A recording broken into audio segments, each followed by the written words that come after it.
Hey everyone, welcome to the Wild and Uncut podcast, brought to you by Ruger. I'm your host, Kristy Titus. Thank you for tuning in. The line is going hot, so let's go full send on this episode.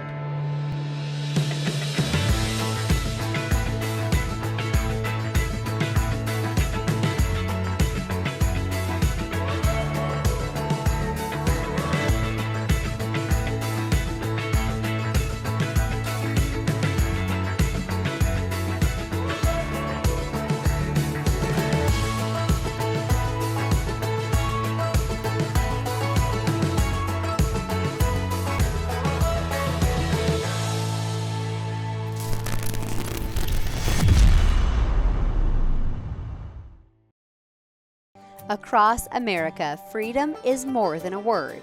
It's a way of life. Generations of grit rest in the hands of those who build, defend, and sustain.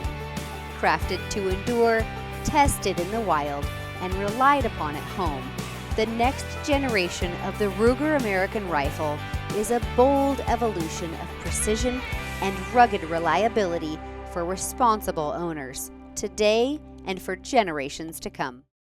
With OnX Hunt, those who wander are never lost. Public and private land ownership, offline functionality, and 3D mapping allow me to hunt with confidence. And the elite membership comes included with draw odds and unit trends with hunt research tools, a membership to Hunt and Fool, plus a membership to Hunt Reminder to ensure you never miss a draw deadline. Download the OnX Hunt app and start your trial today. Hey everybody, thank you for tuning in to this episode of the Wild and Uncut podcast. We are at the NRA convention at the Ruger booth with my fellow Ruger ambassador and one of my most favorite humans, one of my best friends, one of my best everythings, Miss Jen O'Hara from Girls with Guns Clothing and Team Ruger. And I just want to take a deep breath and just enjoy the fact that we're sitting here together and we're sitting and we're not on our feet. Been on our feet all day, for days, it feels like. Literally. And I have not shut up all day long. And I really, I like talking, but holy smokes, people have to hate me after this. Well, you did. Like talking. Podcast, talking to people. Seminar. Yeah. Seminar was great, by the way. Thank you. Yeah. You and Maggie both showed up, and that was really great. That's what I love about our team. Is like the team support that we all give each other, and we celebrate each other and encourage each other, and that's awesome. Yeah. I love that. Well, it's always been like that. You know, that's the one thing about Ruger is it's really family-oriented. Yes. So whether you're an ambassador or one of the guys on the sales floor, or part of our marketing team, or even our execs, they're all amazing. And it's always been like that. Well, it's nice now, too, because like their first couple of years you're with a manufacturer, like you walk into a conference room and you're like, I know, I agree. And then you're like terrified, and now I'm like, oh, it's just the CEO, Chris Chloe. Right. He doesn't mind if I walk in and grab my purse. Right. It's comfortable. Yeah, it's great. Like everybody, it's like literally like fammy. Well, like and you and I are kind of the oldies in the group. You know, we weren't when not we first talking age. Okay. No. well, maybe. I mean, we're getting up there, but no, we. They're like, we're going to bring on a more junior staff, and we're like, what does this mean? What? It means we're getting older. Whoopsie. Okay, so I am celebrating my 9th year in a row with Ruger, and being a part of their family, part of their team, and. It's been such a journey. I started with them 11 years ago by going to a Gunside event I was invited to by Elaine Sandberg, and she was doing the social media back then. And, of course, imagine 11 years ago what social media was not what it is today. And you guys have to know, Elaine is like an older lady. She is the quietest. She's awesome. Like meekest, sweetest lady. Like wears her sweater around her shoulders and just... And she did social media. Like, oh, yeah. You're like looking at her, you're like, wait, what? And not that I'm profiling people, but Elaine does not fit the social media profile. Right. Well, social media has evolved we so love Elaine. Much. Oh, yeah, we do. So she came and invited us. We went to this Ruger event. That was back in the SR9 days. I had an SR9C. So then we it was like a year later, became a part of the team. And at the time, Narissa and I had Universal Huntress. Yeah. That was our TV show, and we were on the Sportsman's Channel. And, it's just been kind of a journey. And they've stayed with me through all the changes and everything. It's been awesome. Well, I met Rob and our former marketing director, Carissa, at an NRA convention. It had to have been 2014 or 2015. And I was here teaching as a pistol instructor with Shoot Like a Girl. And they have a big, huge trailer here, and it's simulated. They have it here this year. They have it here every year. So they have this great program where you can come in and shoot a real firearm, so a real pistol or an AR platform.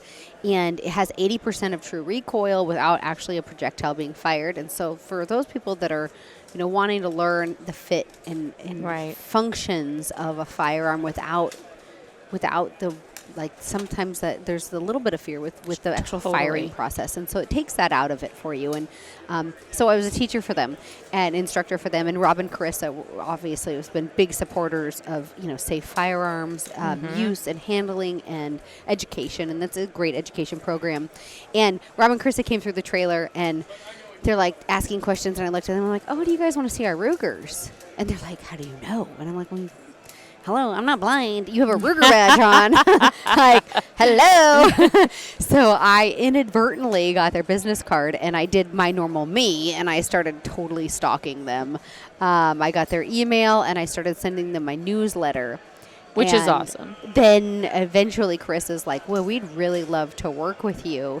But I was hosting RMEF's TV show, Team Milk with Brandon Bates, and I was like, I don't really have I don't know why you guys want me to work with you. I don't even have a TV show, I'm just doing this freelance thing, and it was really odd. And I was like, I don't know what I'm going to do. But so I just kind of kept that in the back of my mind. And 2 years later, I launched Pursue the Wild, and I approached them, and they were all in.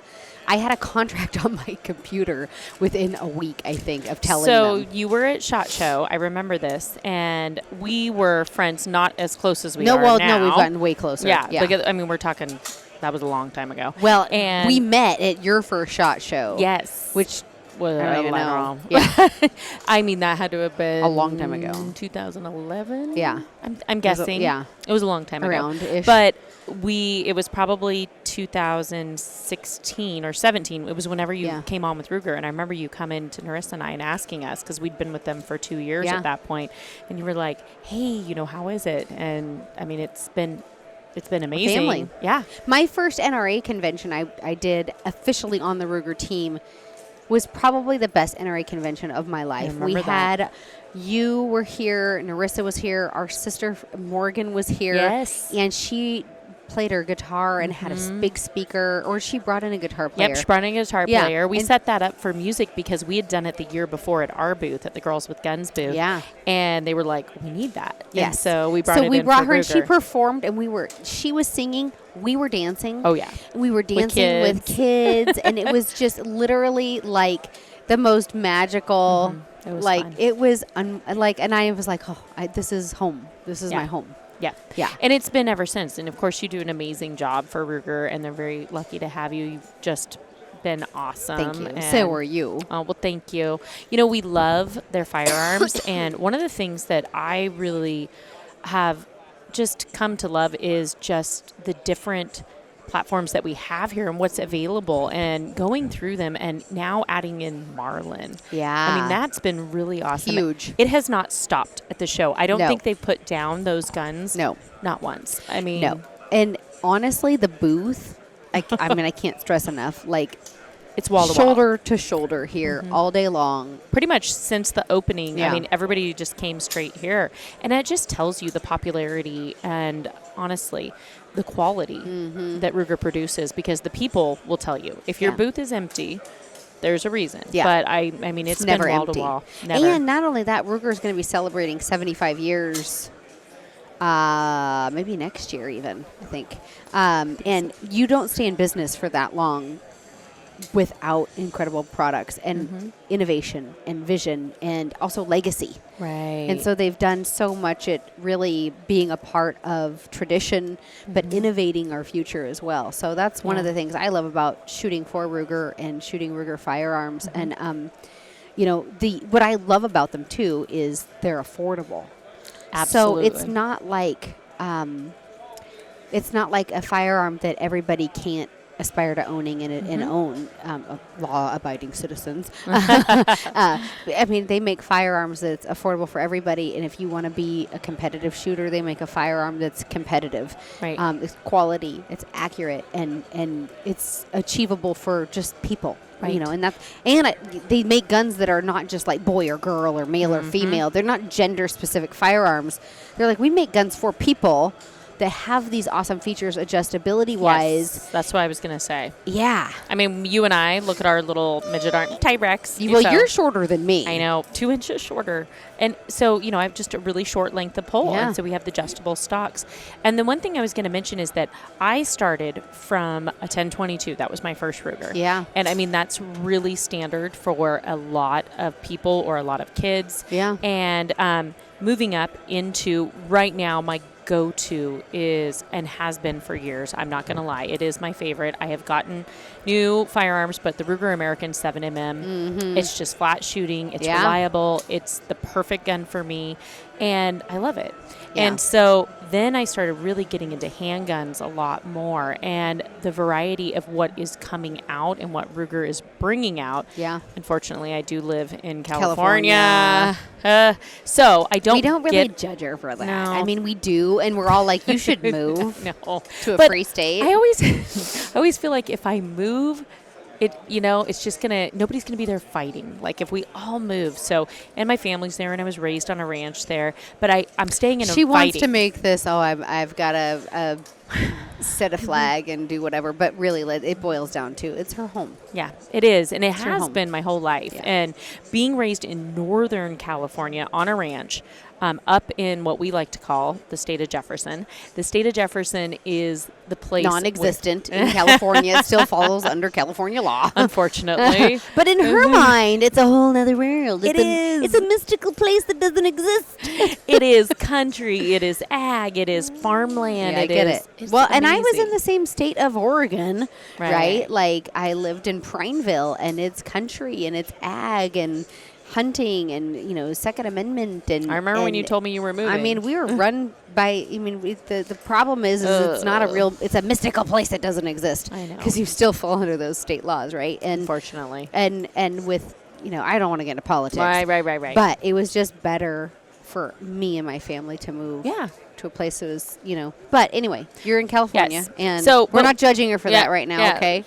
We That's aren't, the whole point of this. Come on and move to Wyoming. The winters are great. I know. That's the only, we do. I love our weather. It's like 75 back home right now. But anyways, moving and transitioning from like a 22 rifle to shooting my 7mm, and now with all the different handguns, self-defense has become so huge. And I teach self-defense to women in terms of CCW and doing training and going through the motions of people getting their CCW permit in California. And yes, that is still allowed in California. It's just a lot of paperwork and training. It is. But it is, if you are a resident of the state of California, there is an opportunity for you to get trained from someone like Jen and have that opportunity to be your own first responder. Right. And I think it's so important. For me, in my small little town, we have about a 45-minute response time. So there's me and the girls. My husband works 12-hour days. He drives 2. So we're home all day because I work from my home office. And it's me. We have some problems in California with our homeless situation, with people who have come on our properties. I carry on my property as well. So She had to file suit to get people cleared off of her property. Like, this is like a legal proceeding. Right. We won't get into it. Yeah, it was behind my property. It's the world is becoming more unsafe that we live in. Right? It is, absolutely. Yeah. And so one of the things that we saw was people coming onto our property from a neighboring property. And I was 6 months pregnant, and I was waddling my butt in, and I was on the front page of our newspaper multiple times, in with the city council because that was part of the city's property, and called the local news station. They came out twice, interviewed me. You know, like I said, fat, sassy, and pregnant. And I was like, my daughters can't play outside. And I have 18 acres. You know, we live in the country. And it's not fair. And so they were able to move. I thought you lived in the safe state of Jefferson. Yeah. Well, there's guys who I'm come just in. going to keep calling you on it, girl. I'm going to keep calling you on it until you pick up. I know. I know. Kids and family. But the thing is that there still are some of those people who will come in. They come in because we have great weather. And, they're copping a squat there, and they walked over on my property. Literally. And literally. We had 80 tons of garbage removed, 7 trailers. I can't even tell you how many tons of tires. I think it was like 25 tons of tires. And I had our local PD, who was amazing, came in. Volunteers came in. Basically, she had a landfill in her backyard. Right behind my property line. It's crazy. Yeah, and so they got it all removed, and so it's been awesome. But my point is that people want to be able to defend themselves. And it is our right. And, I sat through the leadership forum yesterday and listened to all of these political speakers who believe so firmly in the Second Amendment. And that's the one thing I love about the NRA annual meetings. These people are just strong advocates for what we believe in. Yeah. And we need more people to stand up, and we need more of this here. And it's incredible. It's been really awesome just to hear all of the people in the politics that are speaking out and just really finally standing up for our Second Amendment. Mm-hmm. Well, that's why I love Wyoming, although it's really windy, so nobody wants to move there, please. The big thing this winter's been brutal. But the big thing for me, what made me want to move there, was Second Amendment sanctuary. Mm-hmm. They were doing that before it was cool, right? Like, that wasn't even a thing when Wyoming enshrined that in their state constitution. It wasn't a thing. They're like, this is just fundamental to the people that live here as residents. Constitutional carry. Yeah. So, that, like, even my husband, who, when we first moved there, was European, he's like, I can have a firearm? Like, right. Constitutional carry, you can carry it. You have the right, although he's not technically protected by the Constitution, so we weren't really sure how that works. So he's not a carrier anyway.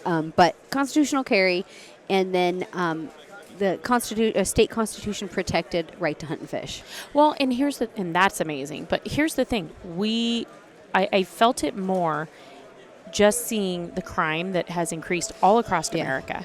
I think it started a lot during COVID, and you saw so many people, like 10 million new gun owners. People who were in the middle and weren't sure, they decided to buy a gun. Yeah. Because of the unrest. Yeah.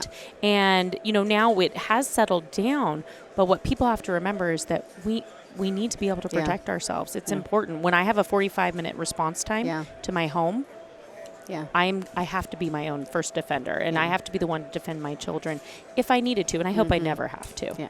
Yeah. God heaven forbid.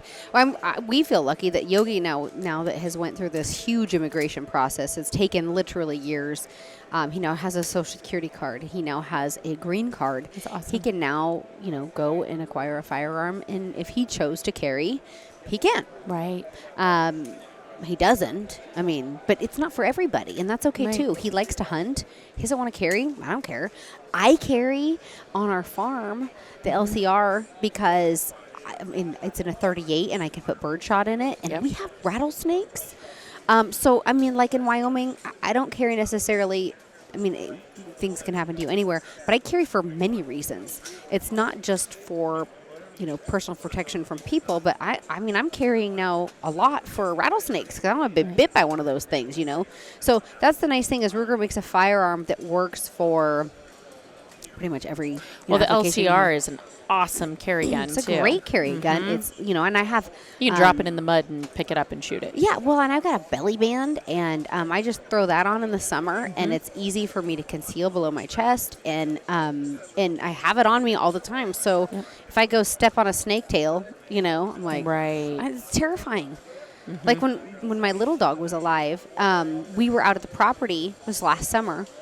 And she's running around, living her best life. She's 9 pounds. Right. And she's running through the grass and just la, la, la. happy little dog. And, 15 minutes after I pick her up and put her in the car because we were moving mules, we roll out a 3.5-foot rattlesnake. And I'm like, okay, little dog, you've lost your tiny privileges for walking around.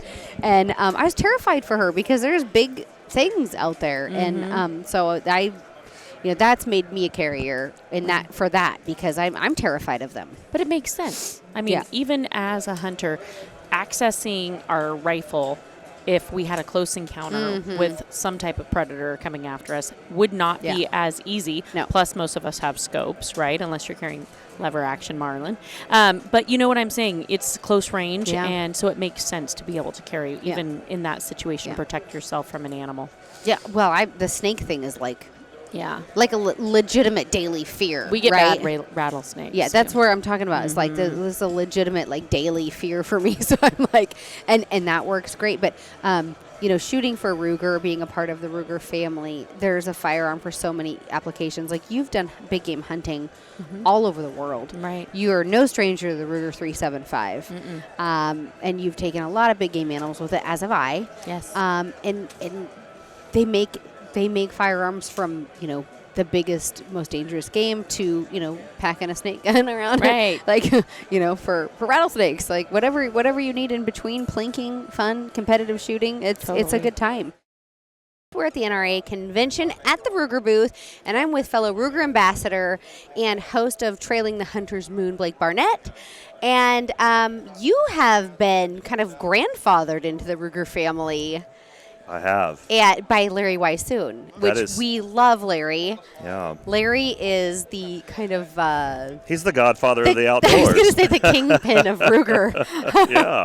Yeah, that's right, Kristy, and it's an honor to follow in his footsteps. He's blazed a trail for me throughout my entire career. For a lot of people, actually. And for a lot of people, yes. Yeah. So my background, is spending about 15 years with Larry as his cameraman, as his then producer, as then a co-host of, Trailing the Hunter's Moon, which is after a book that he won a bunch of awards with, to inheriting the show and the series basically from him. And has that been no pressure? I've got to try to fill the shoes of Larry Weissoon. No pressure at all there. Seriously, the lots man of pressure. is a legend. I'll be honest with you. Yeah, I think the most pressure I've ever had on my career. It's been about, we're going on year 4 since I've inherited that. And, you never know how that's going to be received. I honestly felt like I was overwhelmed with the opportunity.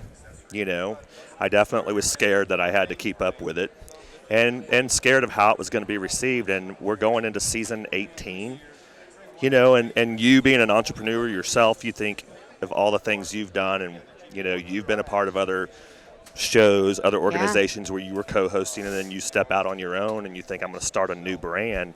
Should I do that? Or am I, you have that, I kind of want to do that, but my gosh, this brand is so big, but I'm not Larry Weissoon, Are you saying you don't shoot a number 1?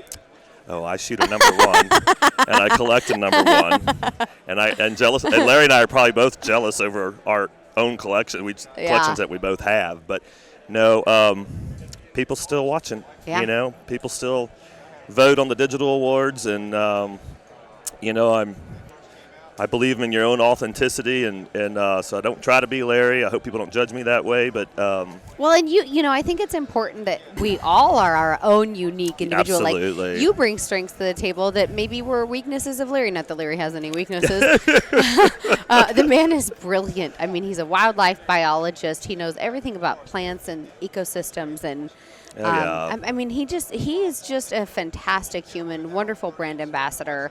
But you are equally, as incredible. Well, so thank you. In your own rights. Yeah, well, you are too. I've met you through Larry. Yeah. And through, the Ruger Ambassador team that you've been a part of. And this is year 3 for me. So I still feel like a new kid on the block there, following. I do too. Following, a legend that you've created in yourself and a legacy that you have started for women in the outdoors and in the shooting, because you cover so many spectrums. And, I started back 20 years in this business, with Larry before there was all the digital stuff, to see these new media outlets come on. board and see what you've done for the industry. Yeah, honored to work with you. So yeah, it's been a great ride. So walk everybody through kind of a day in a life of you. Yeah. So what does that look like? Man, I think I said it in the team meeting we had before the NRA show started. I'm kind of this cowboy gypsy. Yeah. I born and raised in Texas, professional horseman before I went into the media world. He still is a stallion that's over 30 years old. 32 years old, and lives with my mom. Not in the same house. His name is vested, so yeah. I guess he's made a vested interest in his own life to live that long, and looks phenomenal. Yeah, professional horseman. Grew up in the horse world. Competition. Trained professionally for the AQHA. Yeah. Hauled a lot. Showed in the open divisions as a professional, but hauled and trained for a lot of youth and amateur and non-pro riders, all the way to a world level. Showed nationally. Mm-hmm. So a lot of respect for what you do with your horses and mules. That's what I love about it. I only have one horse. Singular, and he's ancient. He's now 21. I got him when he was 1. Yeah. And he's been my buddy for 20 years, Yeah, they are. They're family. They're family. But a hunter all my life. Hunter, since, my dad probably started taking me when I was 4 or 5. I shot my first white-tailed deer when I was 7. And, when you go through life and you become independent, my work, as a professional horseman was to save money to take a hunting trip somewhere once a year, and that's where I started getting into my international hunting role. Yeah. As I started to hunt internationally, and that was my vacation for the year. And through the professional equine industry, we used a lot of video and media to sell very expensive, horses. Horses that we sold for well into the 6-figure level, and we used. I've got a bunch of those at home. Used video to market that stuff, Yeah. and so when I started doing my, my international hunts, I took cameras with me, and I was like, God, I love this, right? Mm-hmm. And I believe, good man. Good Lord up above really watches us all the time, mm-hmm. and he puts us in places where things present themselves. And actually had a family friend, you may remember him, that was in the industry for a good while, from Texas as well, Mr. Kim Hicks. Had a magazine in Texas called the Texas Hunting Directory. Okay. And when outdoor television kind of really first hit the scenes big, ESPN, those networks back in the day, a lot of those magazine holders were giving up their magazines to go kind of into television. Yeah. And I had a couple horse accidents, and had one really bad one, and that took me about 3 months to recover from. And once I was able to get back on a horse, the first one I got on tripped and fell and rolled over me. Oof. So again, I think somebody was trying to tell me something. Yeah. I was like, I need to do something different. So it was a very hard decision to make, and met with all my clients and had to tell them that I needed to focus on a healthier lifestyle where I wouldn't be crippled the rest of my life. And I just walked away from it. People couldn't believe it. And but a door opened up for me through Kim Hicks, and I went to work for him to learn how to field produce with a camera. I was already pretty savvy around some video equipment, just with. And Blake's a big guy. But he had a camera that had 6-pound batteries. Okay. Yeah, you take a waist belt full of 6-pound batteries.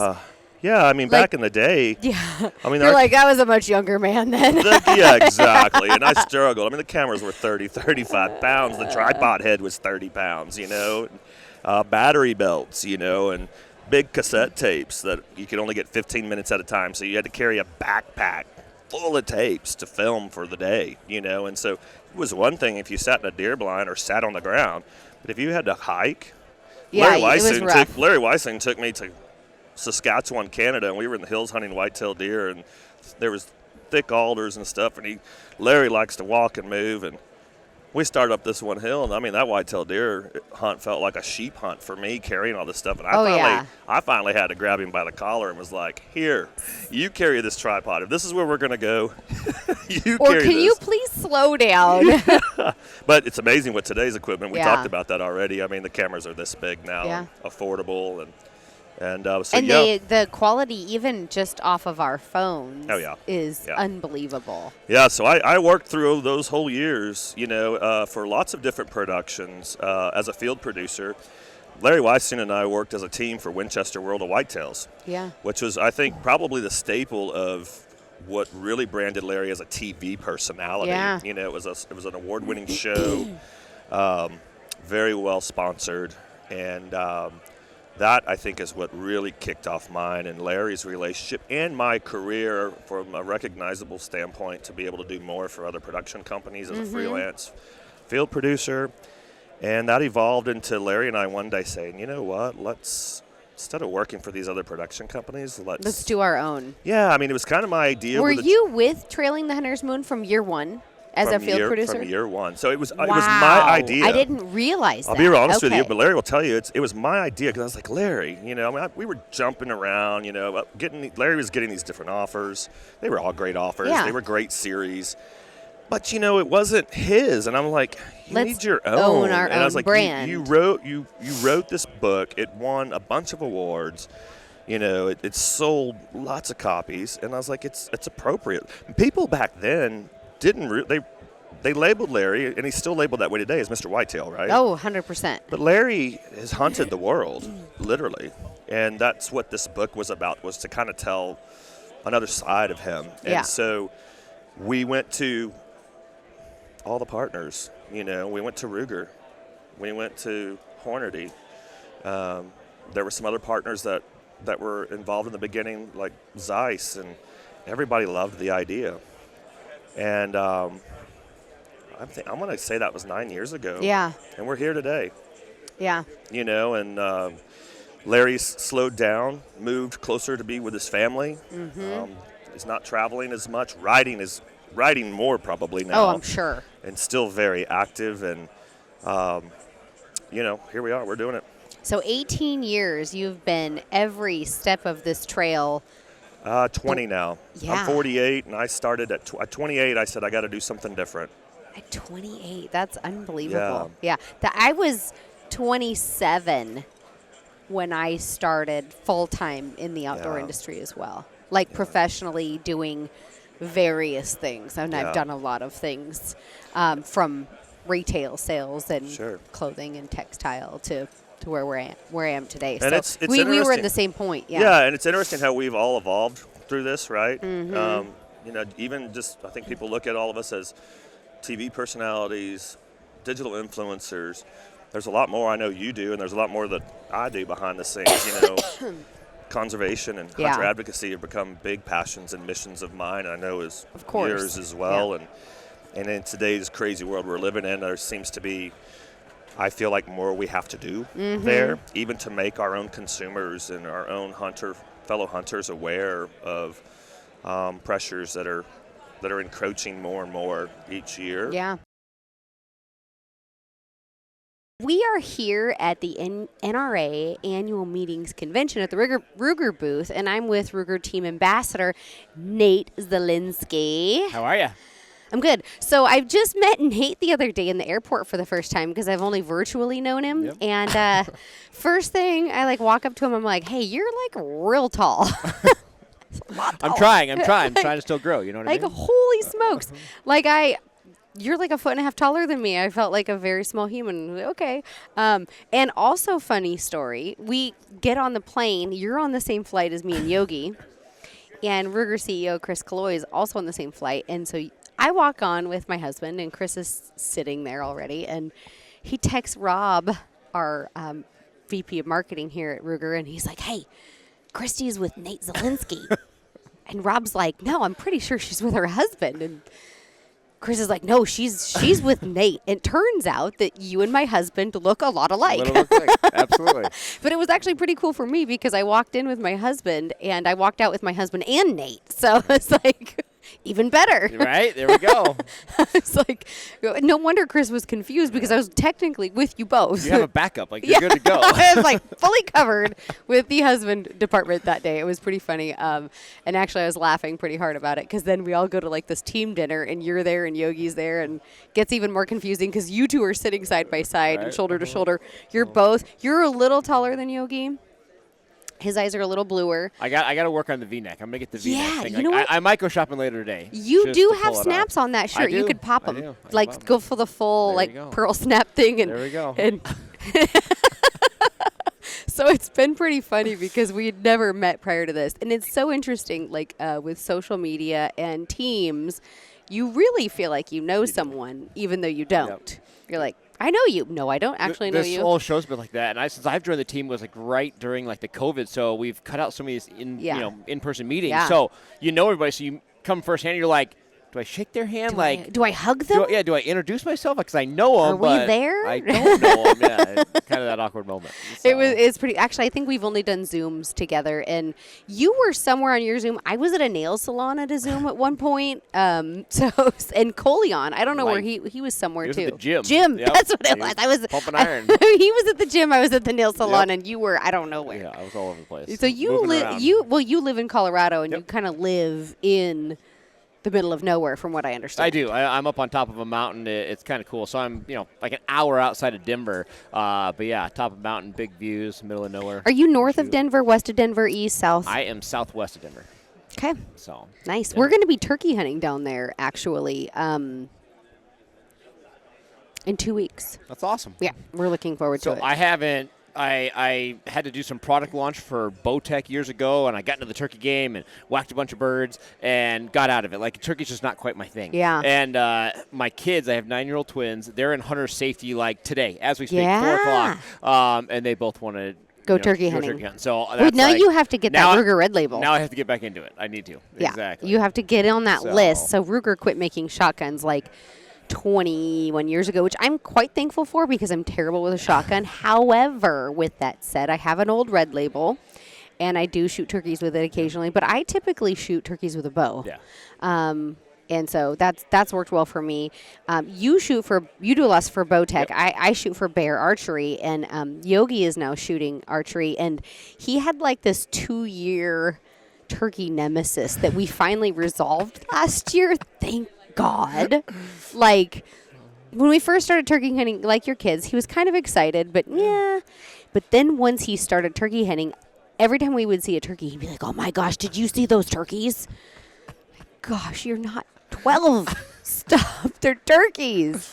So, and anybody that compares it to elk, I just want to smack behind the head. I hear that. 'Cause everybody does like, oh, it's a vocal bird. I'm like, no. Not the same thing. I have that issue with coyotes. Yeah. So, like, I can have a 380 class bull come charging in, like, lips curling, peeing on himself, the excitement, and, like, calm as can be, can shoot it all day long. A coyote comes into a call, and I'm like, you lose it.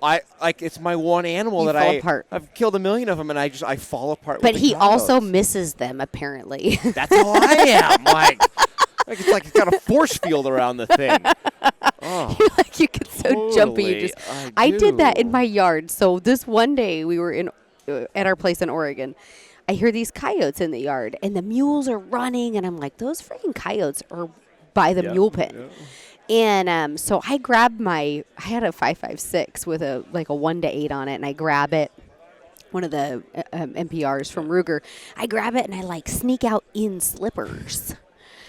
And I see this coyote, and I have a 1-8, so I zoom in as good as I could, and it was out there a ways, and I am like, I have to freehand, right? I'm going to have to do this, but I have to do this. Yeah. This is the moment, right? This thing is not going to stand around, right? Yeah. And I missed that thing bigger than shit. It was so disappointing.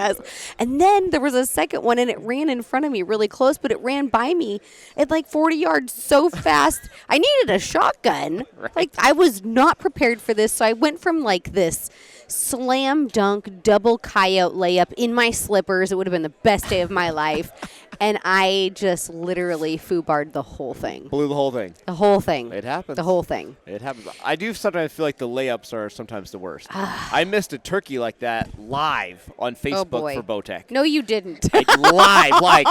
So streaming from Bowtech and Bass Pro Shops National and Cabela's. So, like, 6,000 live views. Yeah. And I'm good, and the camera guy goes, dude, we're live. Don't miss. And, like, I'm in full draw when he says that, and all of a sudden you're like, uh-oh. I just missed. Like, I'm going to miss because you just totally, You know ruined what my I mean? life. When somebody says that, like, it's like when you're fishing and somebody's like, don't lose that. Like, you instantly lose it. You're like, don't say that stuff. Yeah, Yeah, that was horrible. And so, did you live on shoot Facebook. over its back, or what was the? On that turkey, I shot over its back. Yeah, gosh, did. man, that sucks. So I was nervous. I was in the blind, and like my decoy, everything's up front, like huge windows, and I'm like, this is easy. And the bird hung up like through the little corner window, and I'm like, he's like, don't miss, don't hit the blind, and I'm like. So then I'm like, I'll lift up just a hair to make sure I clear the blind, and blew the shot. And then you're like, I totally can't redeem myself. No, this like is live, it's TV. gone. This Like- is you are not editing this No. and looking like a hero at Like, the end. you are, terrible. You're done. It's- That's. done. I'm so sorry about that. I awful. really love the power of editing. It's a very great In thing. those situations, absolutely. Oh my gosh, it is. You know. But you do sometimes. You just blow it, right? Like 100%. I remember the first time I called in an elk. It was my first solo hunt, and I kind of did something similar. I called in this bull, and he comes from down below me. I see his antlers cresting over the side of the mountain as he's coming up, and I'm like, oh my gosh. I was like in my early 20s, so excited. And the bull comes in, stands at 45 yards, broadside, poops, hangs out there, and I just didn't even draw my bow. Like, Love it. I literally was in such disbelief that I just sat there and I was like, It's happening. I just froze. And then he walked away and I'm like, what the heck just happened? I could have shot the elk. Why did I not shoot this elk? Totally foobarred it. And then, so the next year I went back and I had redeemed myself and shot my first archery elk. And, but I spent a year like, how did I do that? I just flat froze, like insane. It happens. So I guided elk hunts for 10 years, and I can't tell you how many times that's happened. Either where they don't draw, and you're sitting behind your client, and you're like, I draw. Right. And they're being quiet, and you're like, even though I'm touching you, like, maybe they see something I don't. So I'm like, we'll hang out. And like you're watching the bull, and it walks away, and you're like, there's probably a bigger one coming. And you're like there's all got to be excited. something else happening here. They turn around, they start talking. They're like, that was cool. And I'm like, what do you mean it was cool? Like, you didn't shoot it. And they're like, what about that experience? I'm like, I want a day off of work. Shoot the elk. Do you not want back straps? Right. And it happens all the time. And my favorite is when they can't draw their bow back, right? So like they're the East that's a Coast, thing. guy, whitetail guy, and they come out elk cut and they're like, man, I need a bigger bow. And the bull comes in, they're like, and you're like, do you need help? Yeah, that is a thing. That is a thing that happens a lot. And even in the Midwest, like when I whitetail hunt, when it's cold. We did a photo shoot one time, and so what I'll do a lot of times is I'll go do whitetail content creation in like February or March because I don't want to mess around with a videographer when I'm actually whitetail hunting, because clearly that's not helpful. I'm like climbing the tree, and then the videographer has to have me climb down and go up and down, and then like there's no whitetail left. So we do that kind of in the off season for photos and stuff. And I was shooting a target, so I was trying to draw, but it was the high of the day was 0. And oh my goodness, like I could barely draw my bow. I had so many clothes on, and it was so cold. That is the worst. And a lot of people don't think about that. And there is kind of a rule of thumb to combat that, which is you're supposed to be able to draw your bow 10 times in a row from the sitting position. That's supposed to be like the jam. If you can do that, then you should, in theory, be able to do it when you mentally defunct. Yeah, or like when cold, it's cold. too many clothes, whatever.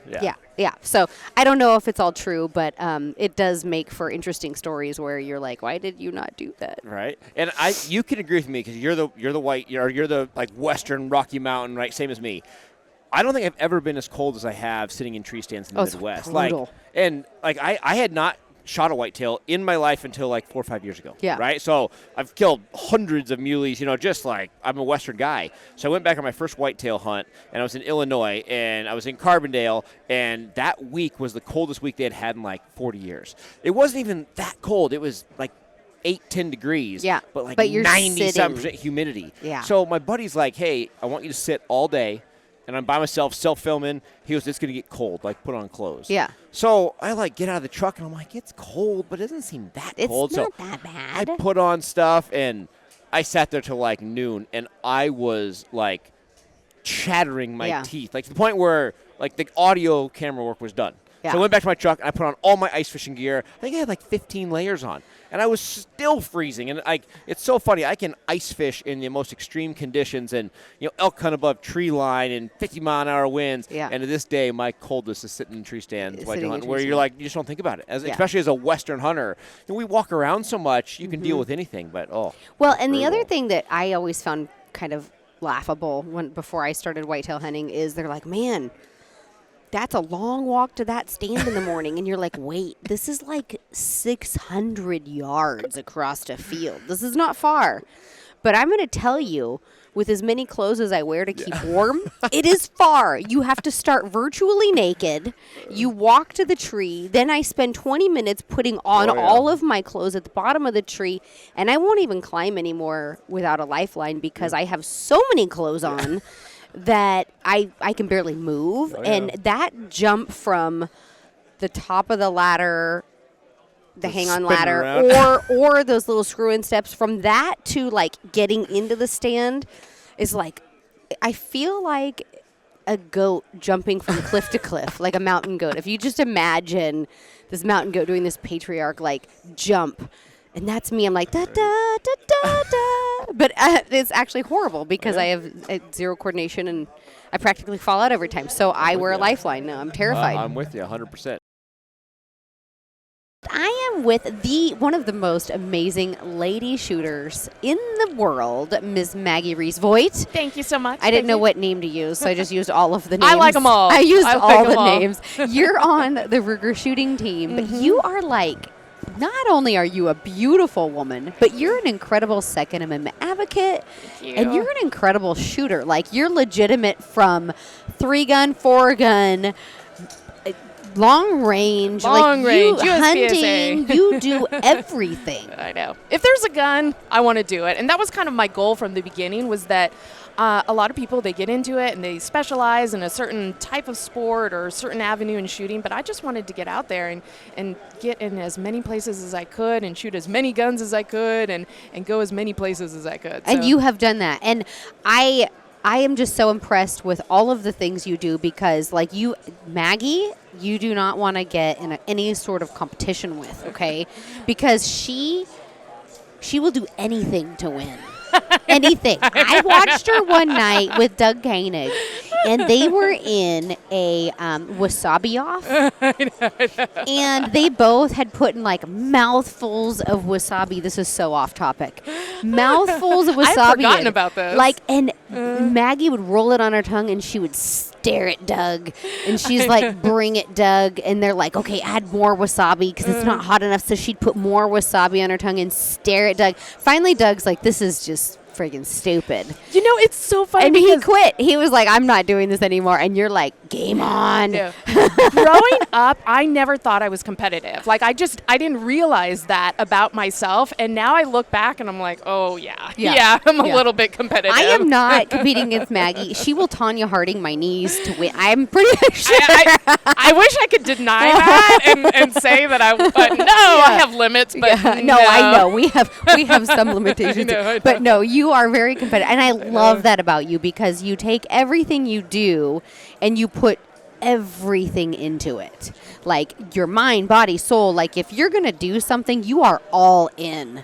Well, I think you kind of have to. I mean, especially for us, especially for women like us, we have to be our own motivators. Yeah. I mean, there's nobody else that I wake up to and answer to every single day but myself. So amen to that. I have to have my own motivation, my own self-drive, my own determination, and I have to make everything count. So, I mean, and I guess that's how it all comes together and makes it a perfect fit to be in this industry and to do the shooting sports and be competitive. You know, but that's one thing, being self-employed or self-starting, whatever quote unquote air quotes we're going to give this, is there's no one that holds you to a level of accountability. Like, if you're going to train for a day, you don't have someone a boss that you're like punching a time clock for, right? Like you have to be a self-starter and be like, okay, I'm going to the range today.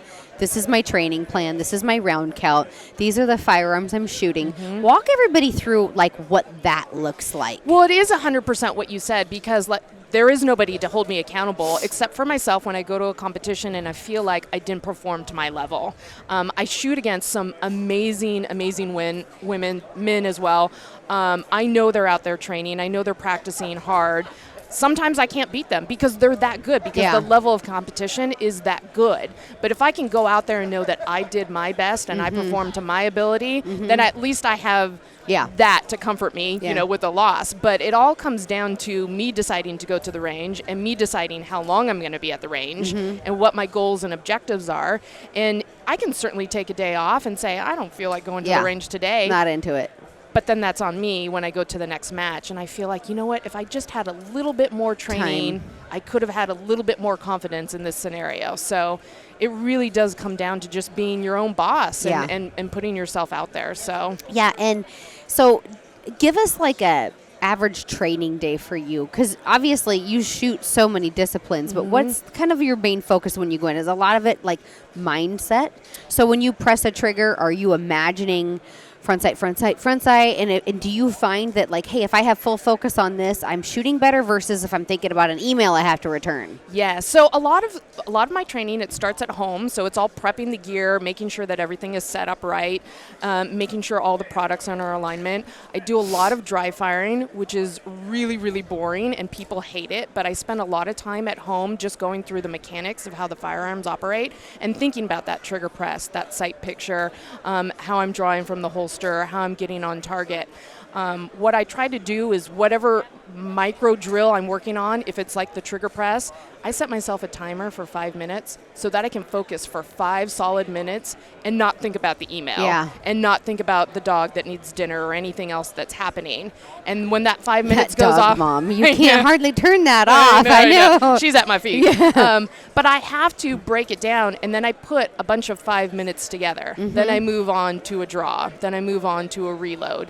Then I move on to getting into position. So I try to spend, if I'm gearing up towards a competition, an hour to 2 hours at home every single day just dry firing before I ever get to the range, because I can learn a lot about the mechanics without the distraction of the firearm actually going off. So you're using snap caps then and running drills? Yep. And I've got a timer, and I've got just targets set up, and I've obviously set up a area in my home. I live by myself, but even if I have company or if I have friends staying with me, there's no ammo. It's my own secure area within the house where nobody's going to walk in, and I'm able to just practice with my firearms. And that really helps if the weather's poor, if other things are going on. But then obviously the goal is to then get out to the range and take everything that I practiced in a dry fire setting and say, okay, now can I do that under pressure with live fire, and then really see like, okay, I'm calling good shots at home when I'm dry firing, and I'm saying that they're all A's, I'm saying that they're all center hits at home, but now I got to go to the range and make that happen and make sure that they really are with the recoil and with everything else that you're incorporating in with live fire, and say, okay, are they still center hits? Are they still good times? And then a lot of times, I set up either mini drills or I'll set up like full stages. I shoot a lot of USPSA, a lot of 3-gun. So I'll set up 20 targets and run through them and time myself and really practice taking everything that I learned and putting it back together so that it is movement, it is actually shooting, it's transitioning from different firearms. Like in a 3-gun, you'll go from pistol, shotgun, rifle. So they can be big projects to set up at the range. Yeah, huge projects, and a lot. It's a lot of work putting those stages together. I know. So when you're shooting your pistols, you were running the Ruger American last year, correct? Yeah. Tell everybody a little bit about that. Are you running an optic or are you running open sights? What are you doing? I did. So I was shooting the Ruger American, which specifically for USPSA, which I shoot a lot of. You can shoot it either in production division, which is just iron sights, or carry optics where you can put an optic on it. And I chose to have an optic on it. And everything that I was doing last year was gearing up for USPSAs, so the United States Practical Shooting Association's international, they're a member of the International Governing Association, a World Shoot. Yeah. And that was in Thailand.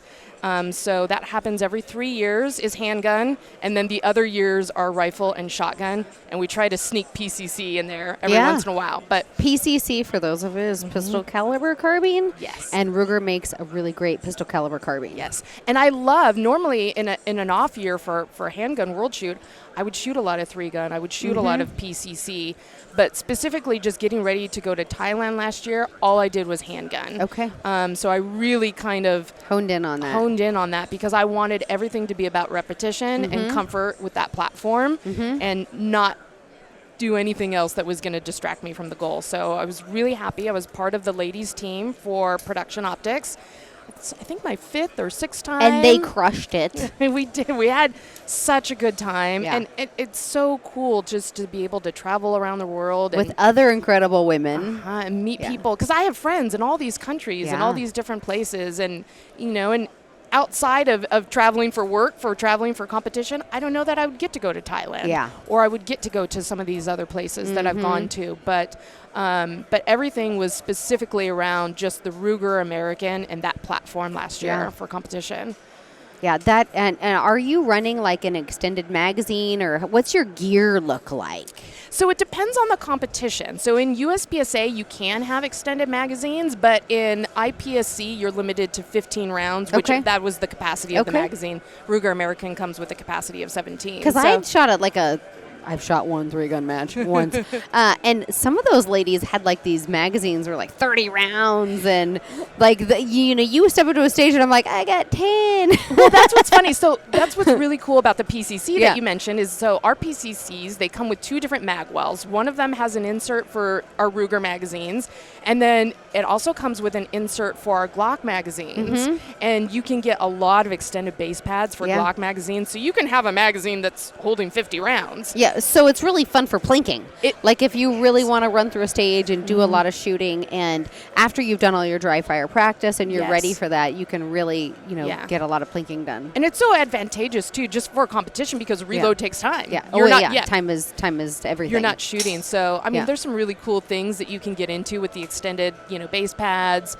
I've got all the belts and the holsters and everything like that. And so you can really get some tricked out stuff. Yeah, you have like a legitimate setup. Like when I put my belt on the first time, I felt almost like a superwoman. I was like, oh man, I can put my hands on these things, and like my elbows are rested. And I'm like, man, I feel cool. I know. I loved it. It was awesome. Well, we start getting super into it, and anything we can do to shave faster, a split second off here or there. I'm like, ooh, if I just have this different mag pouch and it's canted this way, and I move it here, I can save 0.3 of a second, and that's going to make all the difference in the world. And that's what's driving the innovation in all of this gear and all of everything in shooting sports. Well, and that's what's fun too, because then, I'm sure you do the same thing on the hunting side. I get to come back to Ruger and say, this is cool. Yeah. And this is where things are going, and this would be fun, and wouldn't it be nice if we did this? And then we get to drive some of those conversations. Some of that innovation. Yeah, and say, okay, this is where the market's going, and this is where the technology needs to be to support it. That's what I love about Ruger is they're a brand and a company as a whole that really listens to not only, customer feedback, but our engineering staff and our ambassador staff and our shooting team.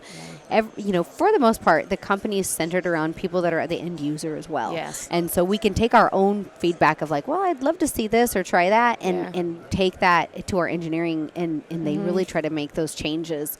And, we have multiple generations of firearms, which we've seen, with the Ruger Precision Rimfire, or excuse me, Ruger Precision Rifle, to now we have the Doug Koenig custom comp rifles. And so they took, the Ruger Precision Rifle, which was a great idea, but then, we modified it, made it better. And that's the progression of things, and I love that about Rugers. They're such a nimble company.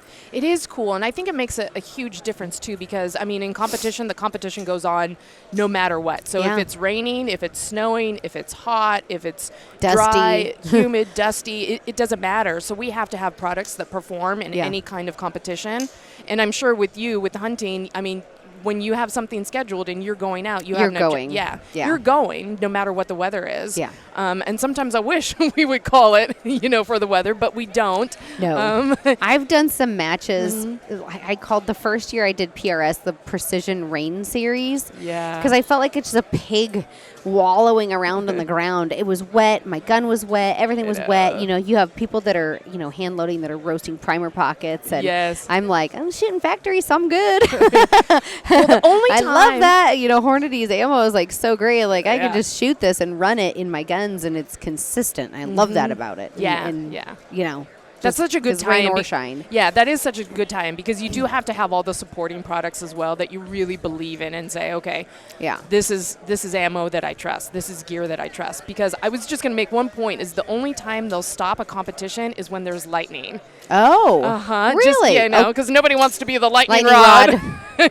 So that's the only time is like when it starts raining. We're like, oh, lightning. Yeah, that's the only time. Yeah, because nobody wants struck. Nobody wants that to happen. I'm trying to think. I don't think I've ever shot a match in the lightning. Now that you mention it, but I don't shoot a ton of matches. And when I do, it's all rifle. It's not the pistol. I mean, I look up to you so much what you're doing, and I've pulled you aside offline. Like, hey, what should I be getting? What should I look at? And there's so much new gear. I'm so far from ever being like a competitive pistol shooter. Like so far from it that I just look at what you do with a pistol. It's so much harder to accurately shoot a pistol than a rifle. But what I always tell people, and I was just having this conversation with Jen, who's another one of our brand ambassadors, and I know you've had her on the show, but we were just talking, and, competition doesn't have to just be about competition. Yeah. It doesn't have to be about going out there and beating somebody or winning your division or anything like that.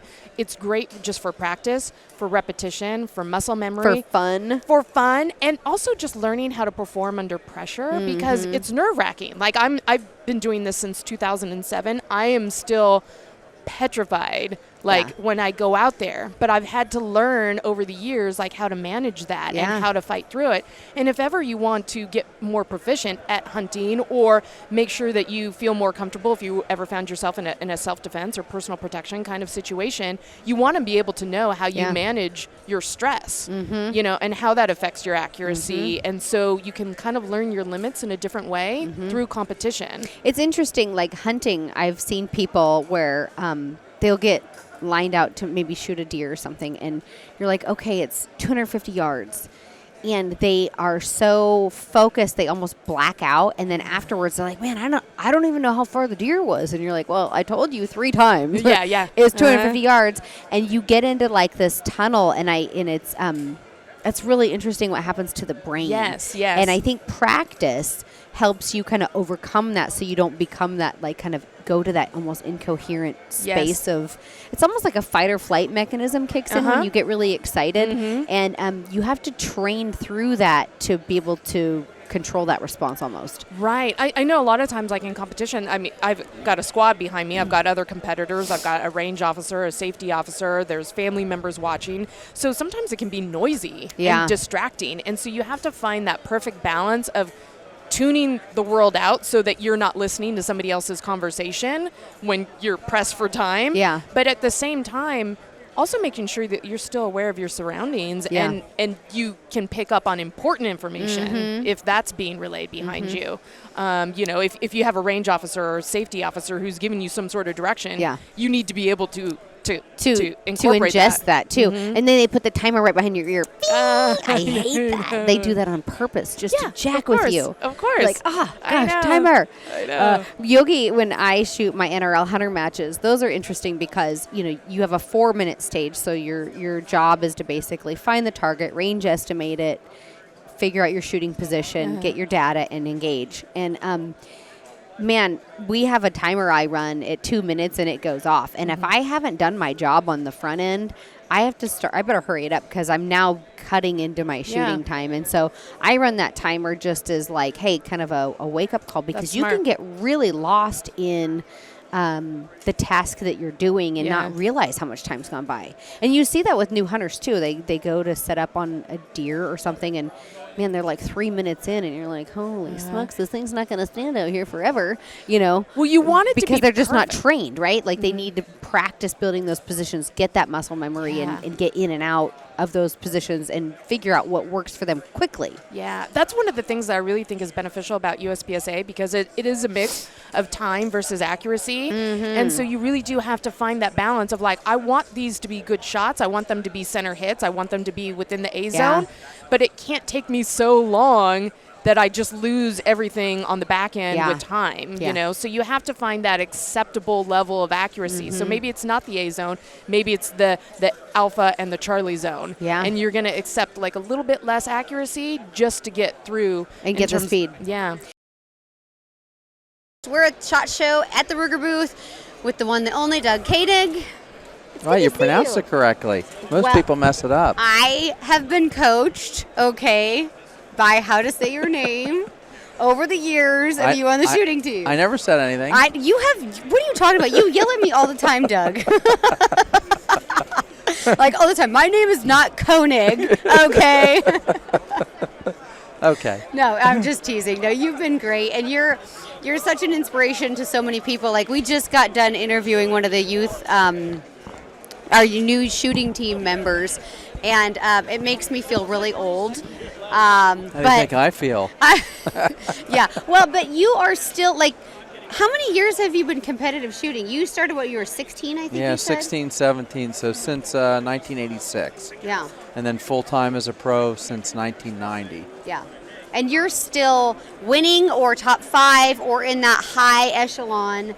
And even, like, I think you said this last year, you're faster now than you were before, but people are getting faster also. That's exactly right. Yeah. I'm shooting better than ever, but, the younger group moving up, the equipment enhancements and just different training techniques, physical conditioning techniques, and just, they're just faster, When I wish I was 25 all over again, getting started with the equipment that we have now and the knowledge of, diet and different things like that. Nobody ever paid any attention to that stuff. Yeah. You pay a lot of attention to it, and I really appreciate that about you. Like, we're out on range day, and we're all over in the corner eating protein bars, talking about our vitamins. And I mean, it also makes me feel old, but it's also the younger group of shooters is really also learning that in order for them to be competitive at that level, they also have to be athletes.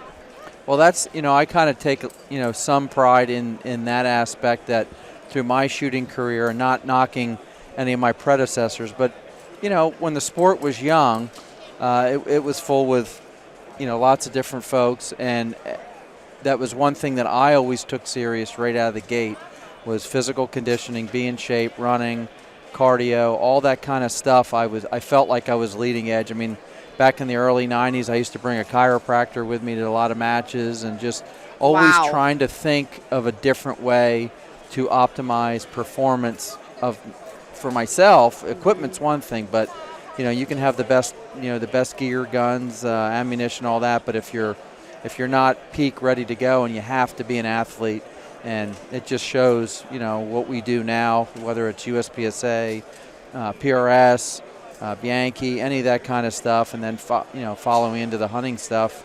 If you're not in shape, I mean, you can hunt, that's awesome, but you can't do the real physical stuff. And there's a lot of lady shooters that I follow online, and you see them, and they're in sports conditioning. They're not just lifting weights. They're doing a lot of hand-eye conditioning, similar to what you would see a football player do. I mean, Is that how you're conditioning as well? Exactly. My trainer, we do, bands, lights, we do all sorts of stuff, for that exact same stuff. Do you have a trainer that you go to like several days a week, or how does that work? Well, I don't go to him now because I live in Florida and he's in Pennsylvania, but he was my guy for, 8 or 10 years, and I found him through my boys trying to get bigger, faster, stronger for football, for their sports.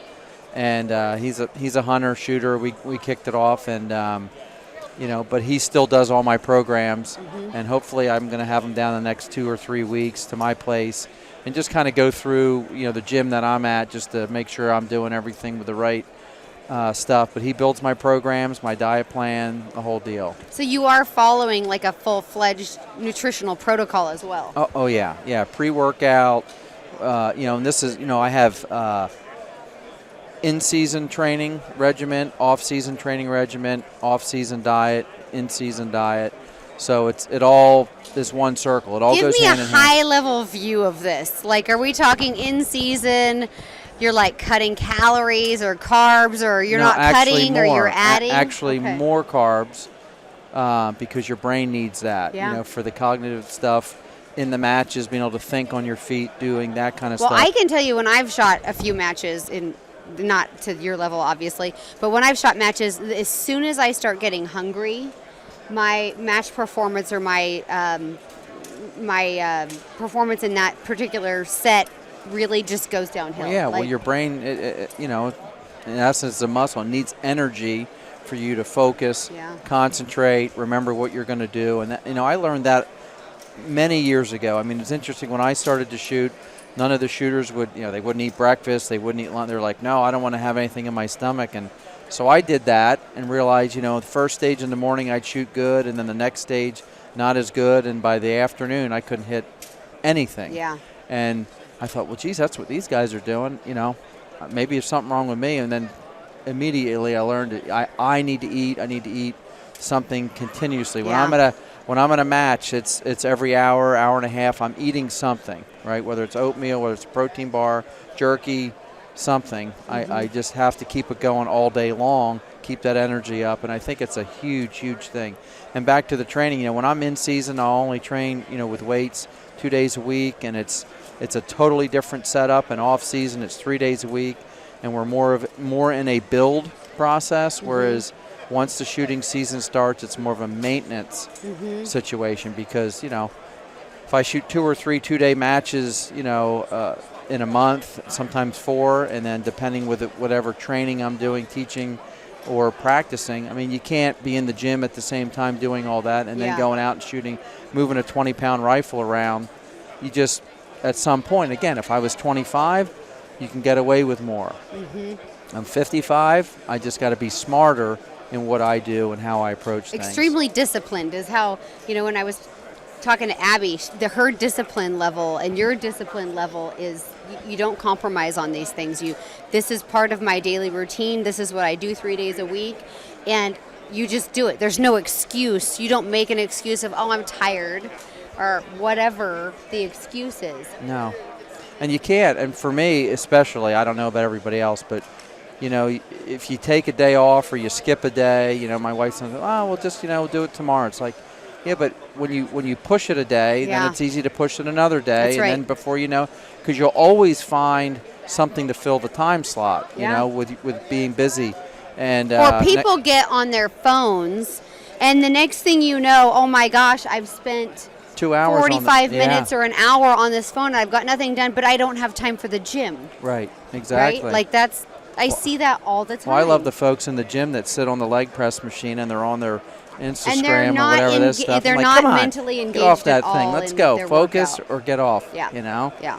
So that's what happens. So for me, I have to stay disciplined in my weekly plan, you know, when I'm going to the gym, when I'm going to the range, you know, all that stuff. So what's your wake-up time in the morning? Are you like a 4 o'clock, 5 No, o'clock I'm not guy? a 4 or 5 o'clock. You know, I typically wake up 6:30 ish, pretty much every day. Get up, eat breakfast, and if it's a weight day, go to the gym right away, do that, come back, work on equipment, load ammo, do stuff in the office. Because I also am running matches, national matches in the first part of the year, so I'm doing sponsor connections, setting things up, organization. And we know you love doing that. emails. Yeah, you just love how I love being in the office. I love working on emails. And more than that, I love social media. Yeah, you know me. you love social media I'm just also. great at that stuff. Yeah. I'm terrible. You know, I know how to pull a trigger. I'm pretty good at that and everything around that. But you've graduated to a place now where you have the help of a great team that kind of fills in on some of those things. Like, you can't be great at everything. I'm better at social media than you, but you're also a much better shooter than I am, like 10 million fold.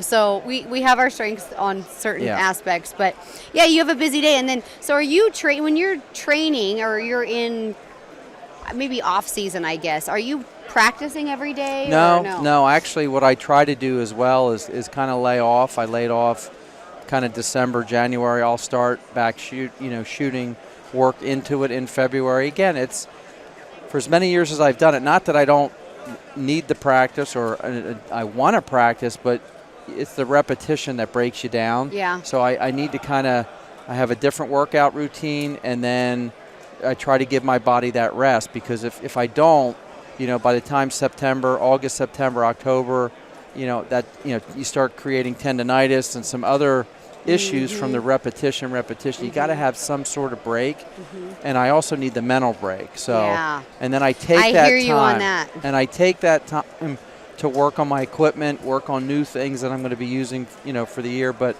the mental break, be able to hit the reset button a little bit and kind of get away from it, and get ready for the season. It's a long season, and even though I'm getting later in my career, I still want to win, and I've got you still sponsors. are winning. Yeah, and I've the sponsors still want to see the victories.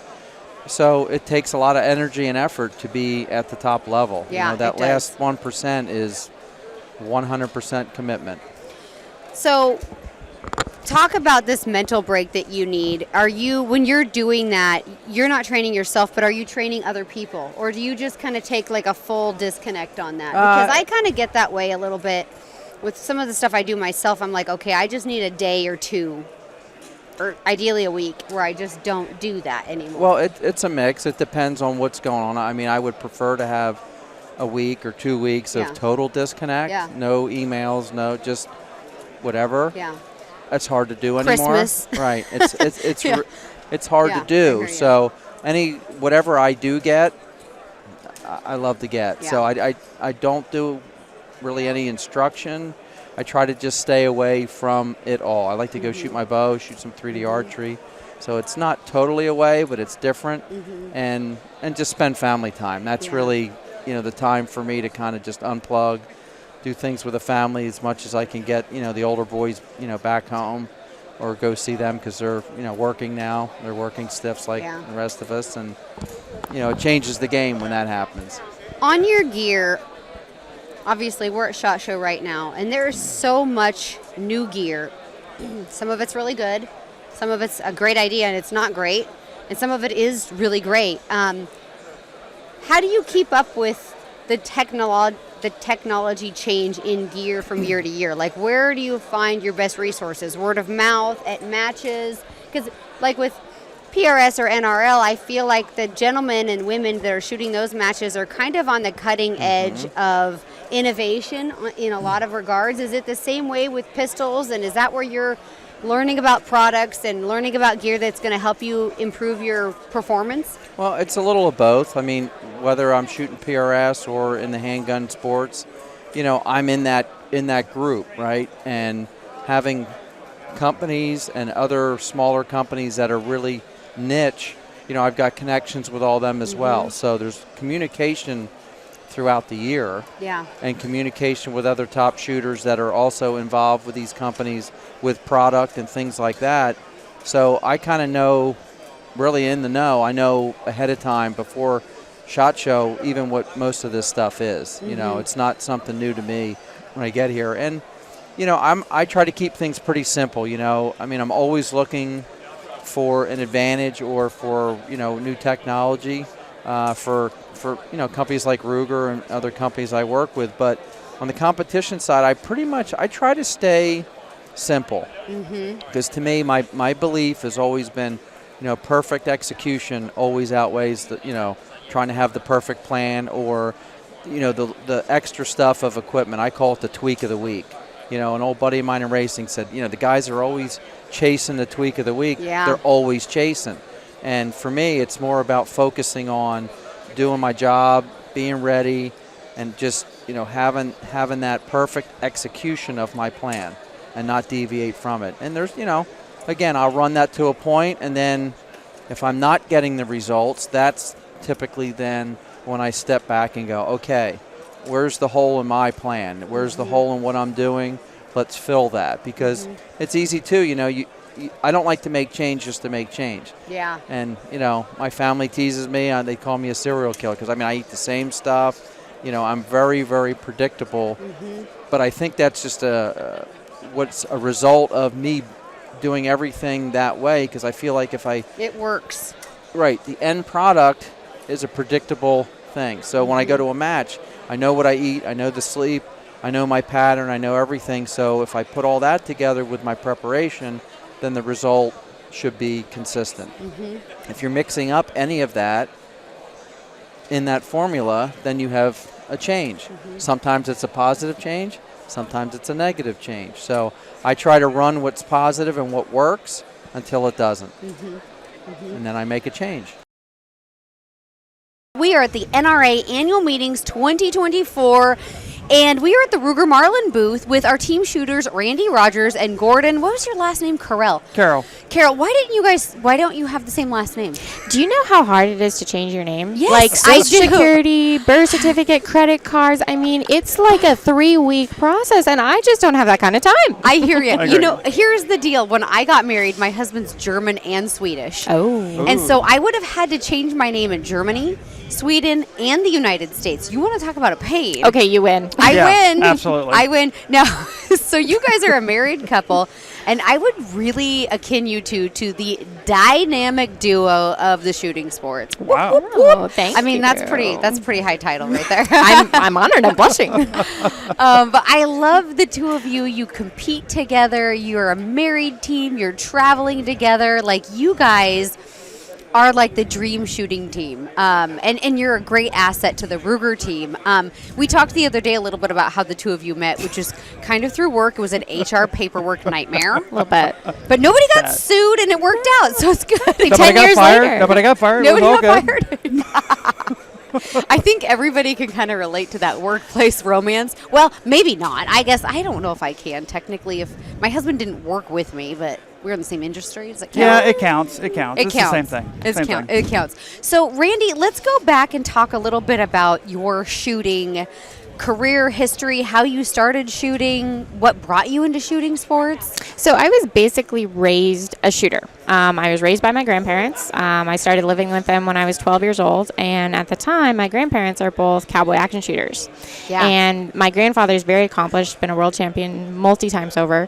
And so at 12 years old, he was going to the range because he was, working on his skill and his craft and, making sure that he was going to win. Well, they didn't have babysitters. So it was go to the range so you could either sit in the truck Or participate. and I got really tired of sitting in the truck. Yeah. So you started shooting, and you I loved it. did. You fell in love with it. I loved it. It was one of those things. I wasn't super athletic as a kid. I was kind of all knees and elbows, and so Girl, you're speaking my language. going to the range was kind of one of the first time I had like real successes. Yeah. I could hit the target. I could hold up the gun. I could make it all work, and it just it turned on this light inside me that I've not been able to put out yet. And you're not going to, because you have 8 world titles in different disciplines, which we'll go into that in a minute. So I want to back up. Gordon, how Yes. did you get into shooting? Well, I started a little later in life, 35. He's an adult onset shooter is Yes, what he exactly. is. That's what we call him. Hey, so there's hope for me. There is hope for anybody. It's hope for anybody. But I got started and I wanted to learn how to shoot, so I went to a local range. Yeah. I bought a gun. I started shooting. I got very fortunate. An IDPA club started at that range, and I went and shot it. And I said, "Hey, I like this." Yeah. So I started to get more competitive about it. And then one day my phone rang, and it was a company, and they said, "Hey, we're expanding our team, and we'd like to sponsor you." And you were probably like, what? And Me? I was like, what? I was like, what does that mean? Yeah. And they go, well, Gordon, it means guns and money. And I went, well, where do I sign? The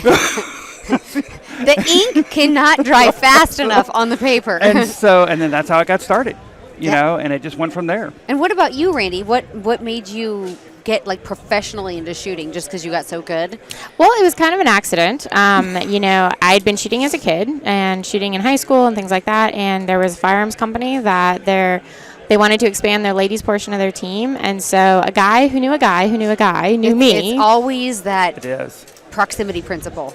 A lot of life does come down to who you know, which is a good thing because if we're out there and we're meeting people, rising tide lifts all ships and Yeah, amen. everyone wants to work together. So, yeah, it turned into kind of a similar deal as far as called me up and said, hey, you want to be on the team? And I was like, heck yeah. And then I got to compete just on a team through college. And then when I graduated, I was like, hey, check out my shiny new marketing degree. Don't you want to hire me? And just down. I mean, it's a dream come true. That's where the office romance started. No. That was much later. Different company. But yes. Yeah. I ended up stealing her away from that company many years later. We wake every morning and pinch ourselves and go, is this our life? We are super blessed. Yeah, well, amen to that. Yeah, we all are. Very fortunate. Yeah.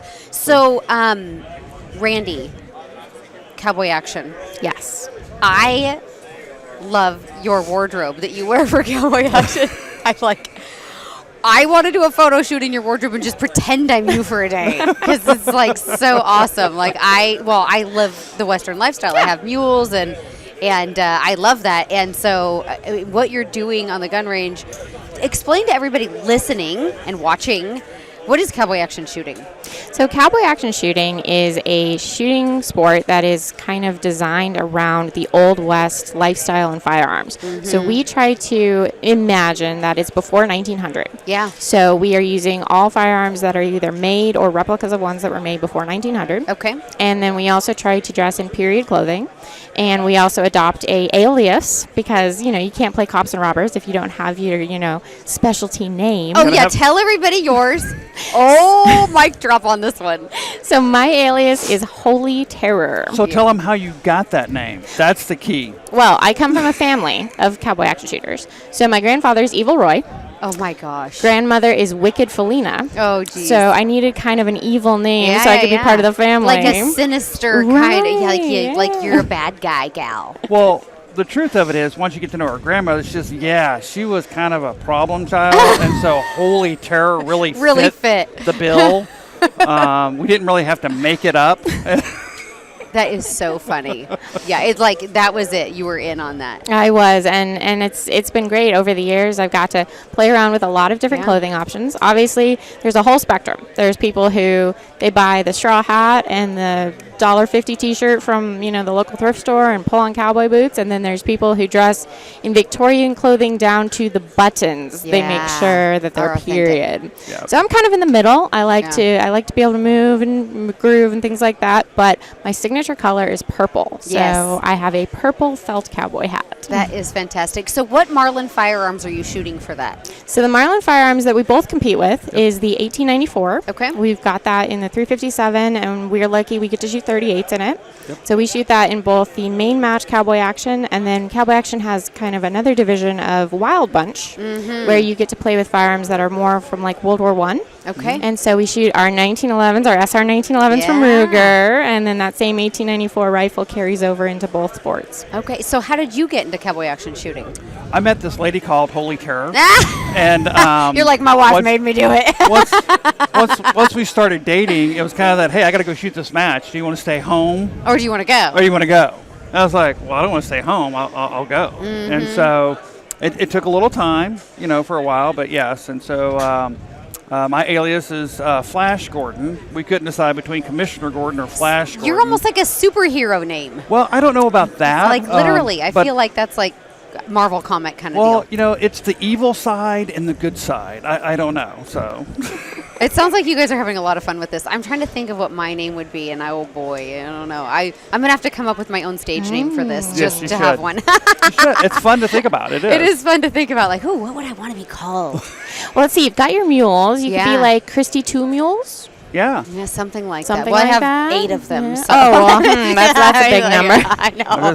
That'd be a long name. That'd be a real one. Maybe Deadeye Kristy, because, she hits everything she aims at. Well, let's not exaggerate here. Oh, come on. So I was talking to Maggie Reese, Voight, who's also on our shooting team, and she was really complimenting your handwork and how fast you are and how apt you are. And so talk a little bit about the type of handwork that goes into the multiple disciplines that the two of you are shooting. Well, having, strong hands, having hands and you have tiny hands, for the record. Oh, well. You're a teeny person. Well, thank you. I've been watching my weight. No. That translates to my fingers every time. No, being able to manipulate the different firearms has really helped me because I've been lucky enough to compete in 8 different shooting sports over the years. I totally look up to Maggie. She's taught me so much in 3-gun. You know, I dabbled in it very briefly, had a great time there. But you have a world title in that. So I have a world title in, no, I have a national title in 3-gun. National title. Okay, sorry. Yeah, but just a national one, not a world one. Okay. No, you're fine. But it's funny. My grandfather told me when I was young, he's like, if you know your guns, they cannot surprise you. And so shooting your firearms in, you know, a one-handed, multi-handed, multi-different positions as far as sitting, prone, kneeling, things like that. The more things that you try and practice, the better your competitive shooting will be, because you walk up to a stage and you're never like, oh my God, I've never done this before. I'm so nervous. Yeah. You have a stage plan when you walk up to that course of fire and understand how to get in and out of position quickly and how to access your firearms, and that muscle memory kicks in. So how do you train? What are you guys doing for training? So we train on a lot of things, and one of we work with people on how to stages, and a lot of questions we ask is, hey, well, what target do you think is the most important target? And you'll get a lot of different answers, and our answer, you know, right or wrong, it's the last target. And they go, well, why is it the last target? And I said, because that's where the clock stops.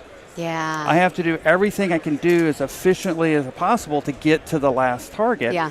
So you plan your movements, like you said, getting in, getting out, picking this up, setting this down to get to the last target. So our practice is we set up a lot of stages where we have to do that, and we just work on it. Yeah. So do you have like your own range at home, or are you guys going to a range?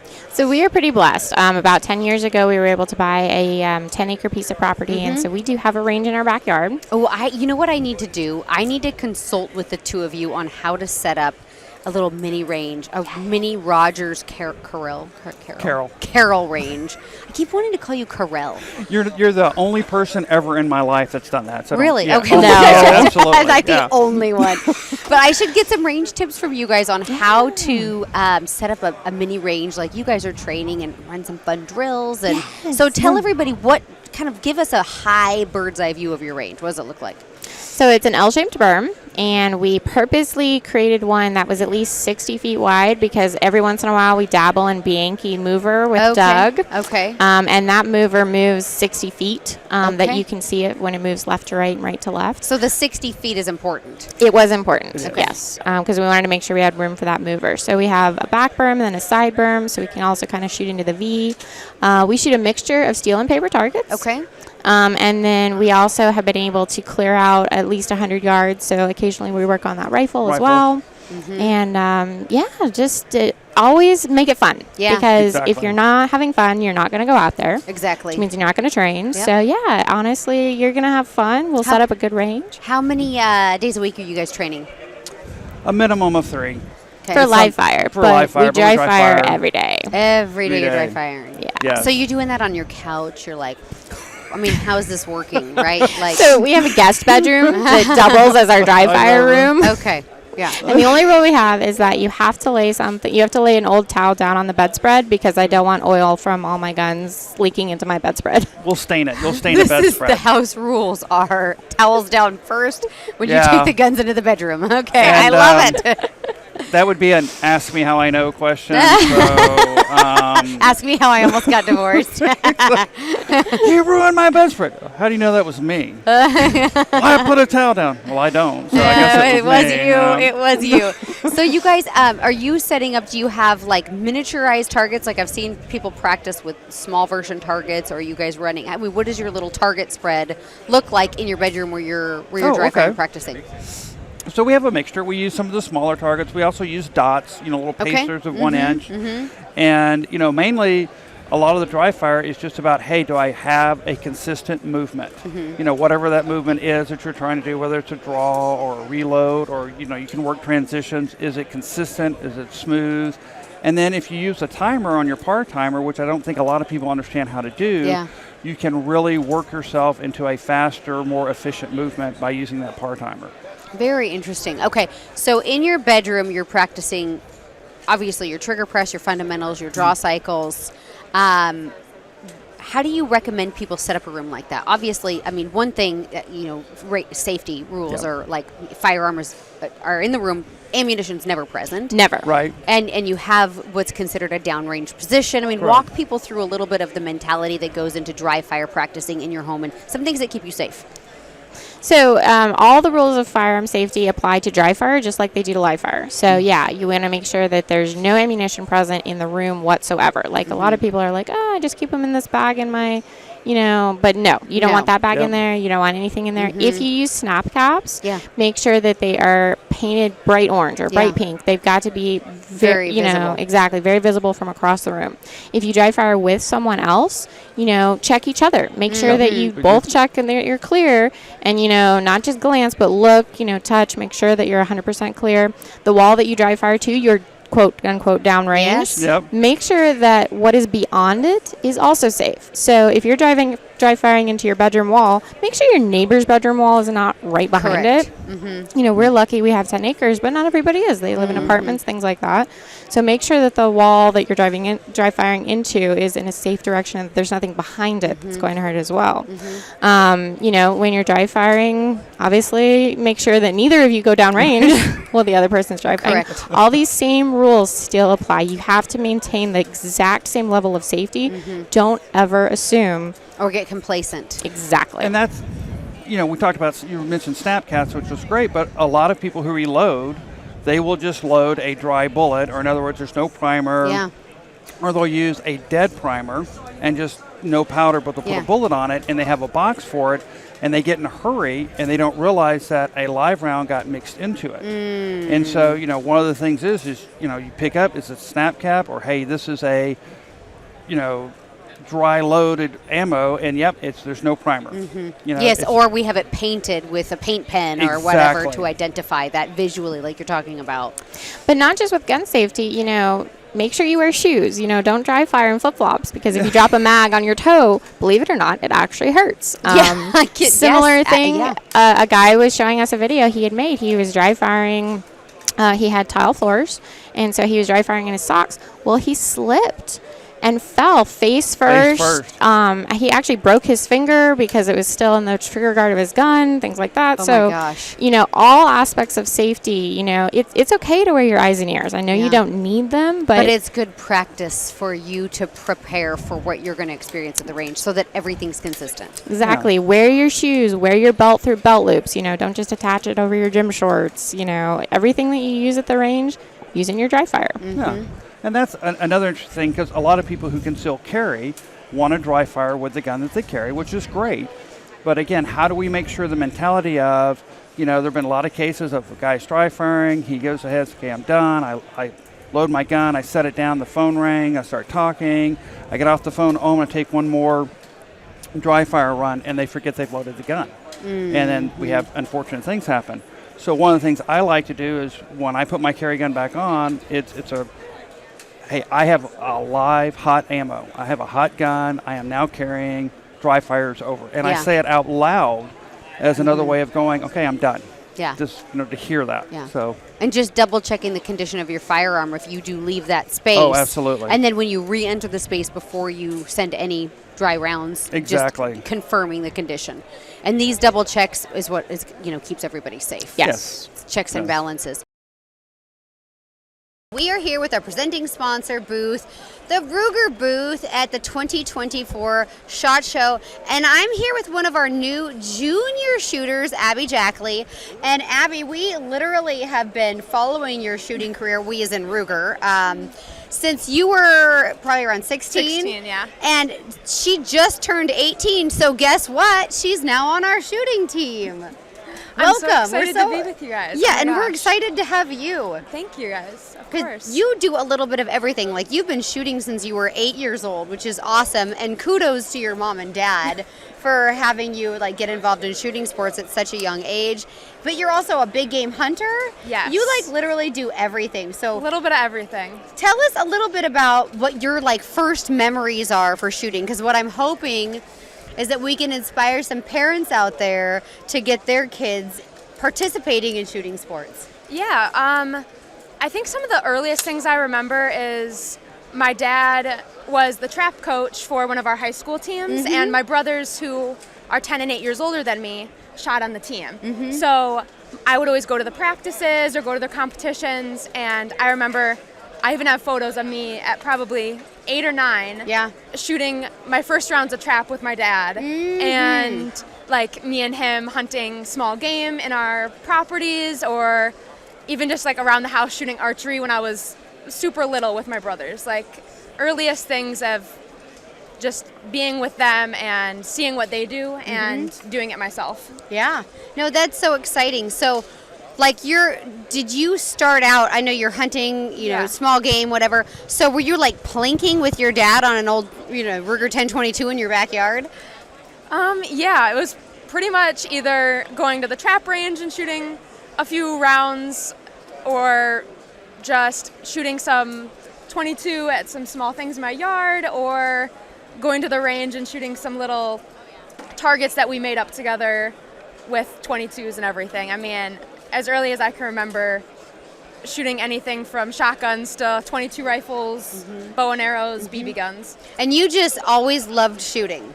Yeah, I mean, I don't remember a time that I didn't shoot at least a little bit. I mean, I started competitive shooting in probably 7th or 8th grade. Okay, wait. How did you go from like, I'm going to go shoot some trap with my dad and my mom, to I'm going to be a competitive shooter? It was really weird. I always did sports. I played like lacrosse, soccer, everything. And then one day I was just like, you know what, Mom, I want to try the shooting team. And she was like, okay, do you want to do trap like your brothers? And I'm like, no, I want to do pistols. I'm going to shoot pistols. And none of my family did competition pistol shooting. We've only done competitive shotgun. And I came in and I was like, I guess I'm going to do pistols. And I joined the team the next year in like 7th grade. Yeah. And I was hooked on it. I loved it. I tried trap a little bit, but I wasn't as interested in it. I loved pistols and rifles so much more. Yeah. Yeah. And so that spearheaded your going into competition. Yeah. Did you have a coach? Yeah, so all our high schools and middle schools have teams in Wisconsin. So this is why shooting sports in schools is so important. So my high school had a team, and we had 5th grade to college. So in 7th grade, I joined, and we started with 22 pistols and 22 rifles. Yeah. And it was like steel challenge, so 5 steel targets for speed. And so how fast are you? Like, let's go down to like, I can draw and shoot in 0.75 seconds. What are you? So for a stage of 5 steel targets, there's a stage, they call it either go fast or smoke and hope, depending where you are. That stage with my 22 pistols with my Ruger, I run about a second, 1.35 seconds average. For 5 targets? 5 targets. So what you're saying is there's room for improvement. Yeah. Wink, wink. Hello, that is. We'll try to make under a second. That is literally so fast. I can't even imagine shooting that fast. And you're doing this consistently. Yeah, I mean, it's something I've always just. And you're drawing from the holster. For the 22, no, I'm at they call it low ready. So okay, so you're at low ready. Down towards the ground. Okay, so you're at low ready, and you're still smoking 5 targets in 1.3 seconds. Yeah. Wow, I don't even think I can reset my trigger that fast. I'm not sure. I'm like, oh, there it is. There it is. So how do you practice for something like that? So currently my dad is the head coach of our high school and college team. So me and him work together, and we'll do anything from practicing full stages, so things we'd run in competition, to running just 2 steel targets up and just off of our low ready, up, and practice hitting that target as fast as we can, and then moving and not stopping on a target, but seeing it and continue shooting on the move, so our gun is never stopping. And that's how we can reach those faster times, since our gun isn't stationary at any point in our string that we're shooting. So you're almost shooting, like, by the time your brain realizes you should press the trigger, you're already on the next target almost. Pretty much, yeah. It's happening that fast. So your sight picture, are you practicing like dry firing for sight picture at home, or how does that work? Yeah, so especially us being in Wisconsin, it's so cold in the winter and everything. So it's a lot of dry fire, a lot of maybe just focusing on something on the wall, a piece of paper, drawing up to that, and knowing like an accurate shot before the shot even goes off. Knowing when we look through the sights that shot is going to be hitting before we even fire the round, and we could be moving on to that next target before that round even hits. Yeah, so you have you trained muscle memory on recall. Your recall is probably extremely good. Yeah. That's incredible. So you have quite the grip also. I noticed, like when I shook your hand, I was like, wow. She definitely has great grip strength, and I'm weak compared to you. So yeah, that was really impressive. And is that one of the things that you work on? Yeah, so a lot of like grip and wrist strength, especially with managing recoil. I mean, I've been shooting forever, and I do shoot a lot of 9mm as well. So I've had a good amount of recoil management, but a lot of it is like wrist and hand strength, as well as for different competitions like USPSA, footwork. So I'm in the gym probably 4 to 5 days a week, focusing on footwork and speed, as well as like upper body and back strength for managing recoil and movement. So you're strength training extensively as well? Yeah. Strength training should, I think, personally be just as important as shooting training, because they really go hand in hand and work together. Is your dad in the gym with you also doing strength training? No, not right now. No, Dad, what's going on with that? Well, that's okay. It's okay. You're the shooter. But your mom was talking about doing a little bit of shooting with you as well. So it's kind of like a full family. Full family thing, definitely. She'll come and shoot the steel challenge or things like that, and definitely range mom. Oh, I love that. Everybody needs a range mom. I want your mom to be my range mom also, because they always have snacks. They do. So let's talk about that. So you're competing, you're training with your dad, he's your coach, you're in the gym. Like, this is a full lifestyle for you. Are there other girls that you know, or young women that you know, that are also doing this same sort of competitive shooting with you? Yeah, definitely. I know a lot of people that, if they're not just as focused on speed pistol shooting, maybe they're super focused on trap or other disciplines. I know a lot of people that are just as into it as I am, and definitely a lot of people that take it not just shooting sports but into their career and their life choices. So if there's a young woman out there or a young girl out there that wants to take up more competitive shooting or get more serious about shooting, what do you think like that first best step for them to take is? Yeah, I think, because the gear is really overwhelming. Like, there's a lot going on. A great thing for me, which, I mean, obviously it depends on your area, but for me, the SASP or SCTP programs, which are the Scholastic Clay Target and the Scholastic Action Shooting Program, that's where I got started, and those are all through your local high schools or maybe a local church club. And so many of those have teams that are a great way for you to start, and even if you can't start in 5th grade, like a lot of kids that I know did, you can start in high school in your freshman year.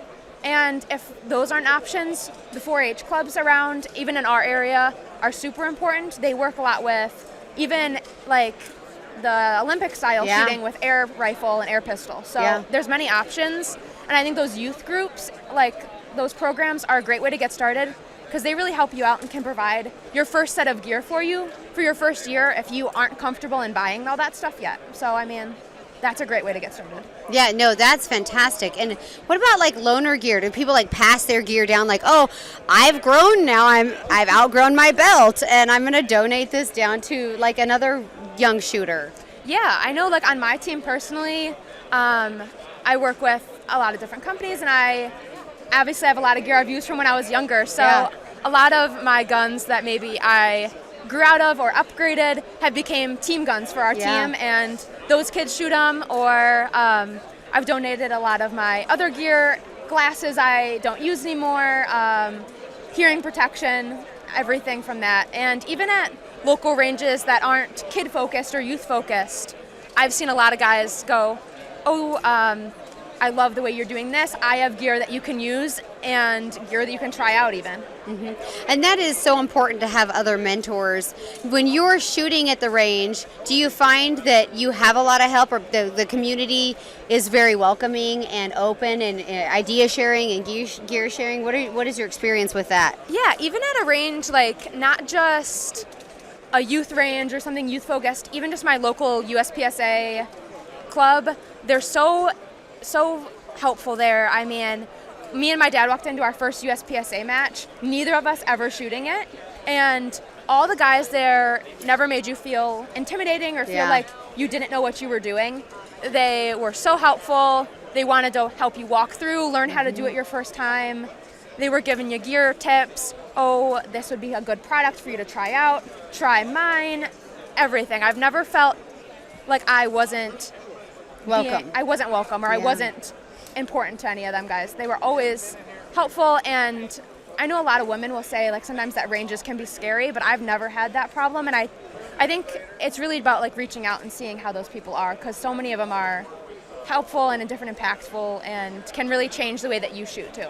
Yeah, no, and that's so important. You also, so now you're competitive shooting, you shoot for Ruger. Mm-hmm. Tell us about what that journey's looking like right now. What is your competition schedule looking like? How is that transforming right now? Yeah, so in just a few months, I'll be attending SASP College Nationals. So me and some of the other junior Ruger team members will be there, and that will be my last year in College Nationals, but I'm excited for it. And then I will also be attending Rimfire Worlds, which that happened not too long ago, but I'll be going again this year, as well as SASP Nationals, which is the high school division, but we go as well, help out our teams and shoot ourselves. And then matches for USPSA, like Wisconsin and Illinois sectional. Both of those take place super close to my home range, so super easy to go to those. Area 5, USPSA sectional, and then as well Doug Koenig's match for steel. Are you going to do his PRS match? Are you shooting precision yet? No, his speed. His speed. I'd love to try out the long range, but I never have. You should. Well, if you can shoot a pistol well, you can shoot a rifle well. It's much easier. Trust me, I shoot rifles for a reason. But no, it is a lot easier to shoot a rifle than a pistol. But let's also talk about, you're also an avid hunter. Yes. I've been hunting as probably when I started shooting competition, or when I started shooting with my dad on the range. Yeah. I mean, I always went out with him, even if I just sat and watched him. I went with. I did anything from deer hunting. I shot my first deer when I was about 12 or 13. Yeah. So me and him went and we sat together and got my deer. It was a small buck, but it was like the best thing to me. It's the best thing in the world. And then the fact that you shoot and train with your dad all the time, that's a very special bond, and that you're also hunting together. And your mom's also an awesome hunter. Yes. I just saw her giant black bear. Like, kudos to mom. Like, you have her some first great black parents. Bear, too. Like a monster. But, I mean, this year I'll be able to go bear hunting. I think I should have my tag, so that will be super exciting. Hopefully I can get one. Probably not as big as my mom's bear, but I'll try. That's okay. You're going to get out there. That's all that matters. Exactly. And then I am going to be getting into some bird hunting this fall. I'll be trying out some pheasant, dove, geese. My boyfriend's an avid bird hunter. Nice. His whole family's hunted forever with birds. And when he found out I'd never bird hunted before, he was like, we're going to do change this. That. And now, is your boyfriend shoot as fast as you do? He shoots trap, so completely different. Yeah. But he does all the sporting clays, trap, and everything. So both of you are competitive shooters. Yeah. That's really fun that you can travel around with your family and your boyfriend and go to all these matches. And, you're representing such an important aspect of shooting sports. It's hard to get young women involved, and you're a mentor for them. I look up to you. I'm like, oh my gosh, I want to be like her. I want to shoot like you. It's so incredible what you're doing and how dedicated you are, and I just find that so inspirational that you're putting so much emphasis on being the best you. Yeah. So it's not just like, oh, I want to shoot well, but it's like, no, I need to be strong. I need to be fast. My mind has to be clear. My body has to be in great condition. You're also feeding it with wild game. Like, that's really wonderful, everything that you're doing. Yeah, and I really try to focus on definitely inspiring the young women. Yeah. I mean, our high school shooting team has over half women on it compared to the men on the team. And I focus on coaching all the younger girls, so I do from 5th to 8th grade girls for coaching as well. So they're my favorite to work with. They're always so sweet, and they really just want to get in there and work. I'm with my fellow team Ruger shooting ambassador, Lauryl Akenhead, and you're just added to the team because Well, I guess you're 20 now. You're not like a baby. Never mind. I was thinking that like you're 18 and we just added you, but no, you're owning and dominating the precision rifle space on the Ruger precision rifle. Yep. And just like out there crushing it. I'm trying. Yeah, I'm trying you're my doing best. a great job. How did you get shooting? Like you're 20, you're super young. How did you start shooting and what's your journey in that? So I started at a really young age with my dad in a garage shooting air gun. So it laid down really good fundamentals for me. I moved, as long as he's teaching him right, which clearly he did. Yeah, so he shot bullseye for Ohio State, so he kind of had shooting background as well. I moved from shooting in the garage to shooting in my local 4-H club, shooting 3P as well, so like the Olympic style shooting. And then I moved on to NRL 22, which is very similar to what I do now, but just with 22, still building the fundamentals, getting used to the positions. And now I shoot PRS, Precision Rifle League, and that's centerfire rifles and 90-second time limit and lots of positions. Yeah. Yeah. It's a super fun sport for those of you who haven't shot PRS, and it is. I think it's. Have you shot NRL also? I haven't shot NRL Hunter yet. Yeah. Okay. But I do plan to. Yeah, it's fun. So PRS is really fun, you guys that haven't shot before. You go in a squad, you get to a stage, and they give you a right and a left lateral limit. They show you where your targets are, and then you kind of range estimate them, figure out the wind, and then they like basically ask you to do like a somersault and then put your like handstand and then shoot your gun. No, like in all seriousness though, they put you through a lot of rigors of building a shooting position at known distances, in some are close to far, some are far to close, some are right to left to right. It just depends. They kind of try to trick you sometimes. And it's very mental. It's very mental, and you really have to be on your A game, and you're doing a very great job. So in the PRS, how did you train up for that? How did you feel like what made you want to go that route from the 22? So honestly, for me, shooting 3P was watching like paint dry. Like it was, I could only shoot black circles so many times without. You're bored to death. Yes, I was bored to death. So I just was looking for something more like movement, adrenaline rush a little bit. So one of our friends was shooting NRL 22 and was like, "Hey, you want to come for a match?" I'm like, yeah, I'm coming. And Dad's like, "Oh, we're not going to have you shoot yet." I'm like, "I'm shooting. I'm doing this." And is he your only instructor you've had? Is your dad? So I've had another guy named Andy Slade. He does Rifleman's Outfitter, Rifleman's Path, and he's the guy who kind of tuned me in the last probably 2 years and has gotten me to that finishing point of being a winner. Like the mental, the physical, everything you need to win. So let's talk about the mental part of that. The mental part is huge. A lot of the people don't think so, but if you have a bad mental, if you're in a bad mental state, you're not focused, you're not clear-headed, you have personal stuff in your life happening somewhere else, then you're not going to be in that winning state of mind, and you have to be. If you have a bad stage and you let that get to you, then you're done. Like if you have a bad stage, which we all do, you just have to think about what happened, figure it out, whether it was your equipment, yourself, your environmentals, figure it out, fix the next stage, and continue on. Like, mental is a very big part of it, and you just have to be positive about it. And how do you train for that? You know, I'm just pushing you a little on it because no, you're like good. I get it. Like, oh man, I pulled a bad shot on that one, bad wind call, whatever. My position was wobbly and I broke my shot. And you're mad at yourself and you walk off that stage. Like, do you have like, okay, I'm gonna give myself 30 seconds to just be angry, and then I'm gonna get back and I'm winning? I have been relatively calm my whole life, so I've never really gotten super mad about it. I'm lucky enough to have always had a pretty good calm mindset about it. Usually if something bad happens or something wrong happens and doesn't go well, I come off, I take a deep breath, I go back and look through my dope and all my data, and I'm like, well, what really happened? And I go from there, figure it out. And then I guess one of the biggest things is surrounding yourself with other people that have a good mindset. Yeah. If you're around someone that doesn't have a good mindset, then you're going to be screwed because you're just going to grasp onto that and not even know. Yeah. And if you have other people that are really struggling on a squad, it can bring down the squad as well. It definitely can, especially how they show it. Yeah. And the winners usually shoot with the winners, and that attitude is building, right? Everyone is helping everyone in those squads, yes. Yeah. So let's talk about your physical training. What do you do for that? So my physical training in the beginning was like nothing. I would eat Reese cups and Dr. Pepper much every day. And then you met Doug Koenig, and he's Yes. like, "Girl, you gotta stop this. That's like exactly My body what is happened. the temple."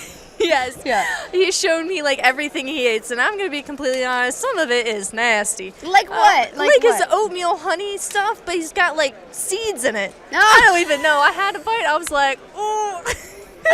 Oatmeal, honey, and seeds. Yeah, I'm gonna ask I don't Doug know about what was this. in it, Yeah, but okay. it was different. It was Okay. different. For the physical aspect, I do CrossFit. I do that 5 times a week, sometimes 6 for my muscles. And then I do have like a coach for eating and also coaching mentally.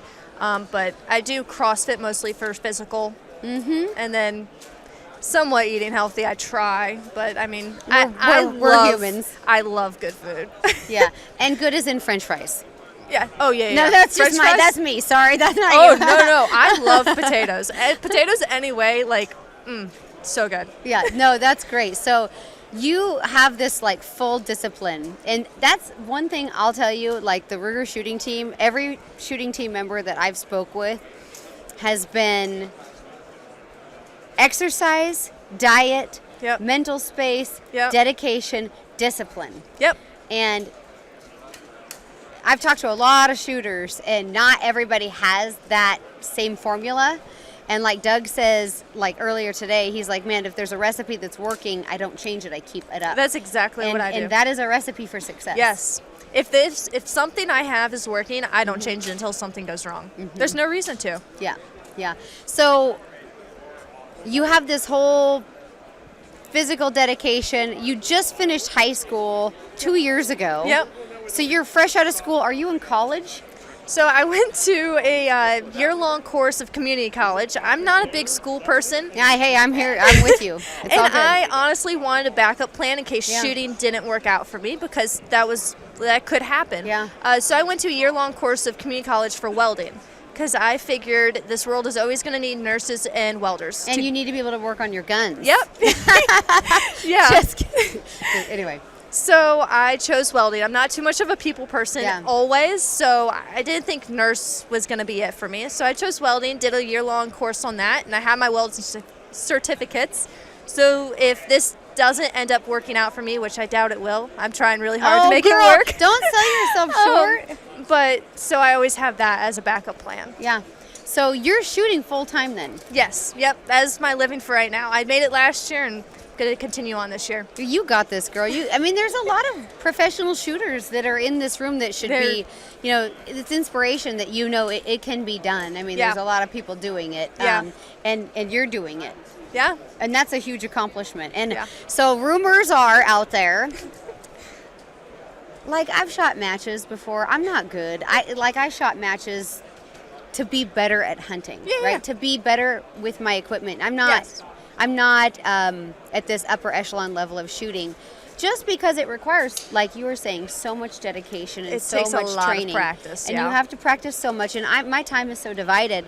I love shooting matches because it makes me better when I'm afield. Right. And shooting is such a perishable skill.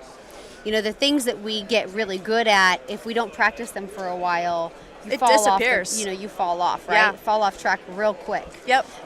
What does your training week look like with that in mind?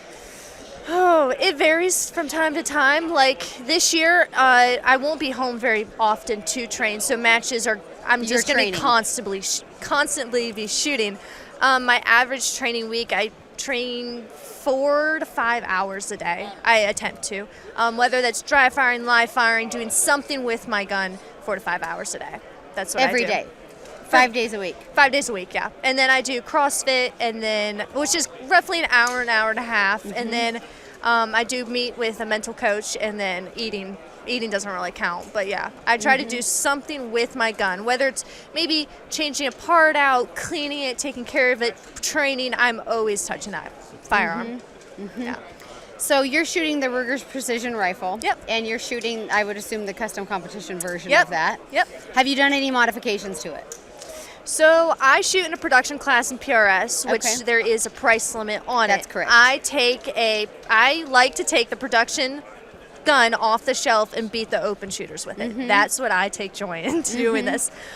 So I have very minimal changes to it. I have the Leupold Mark V with the PR2 reticle as my scope. I have some MDT products on it, like the brake and some weights.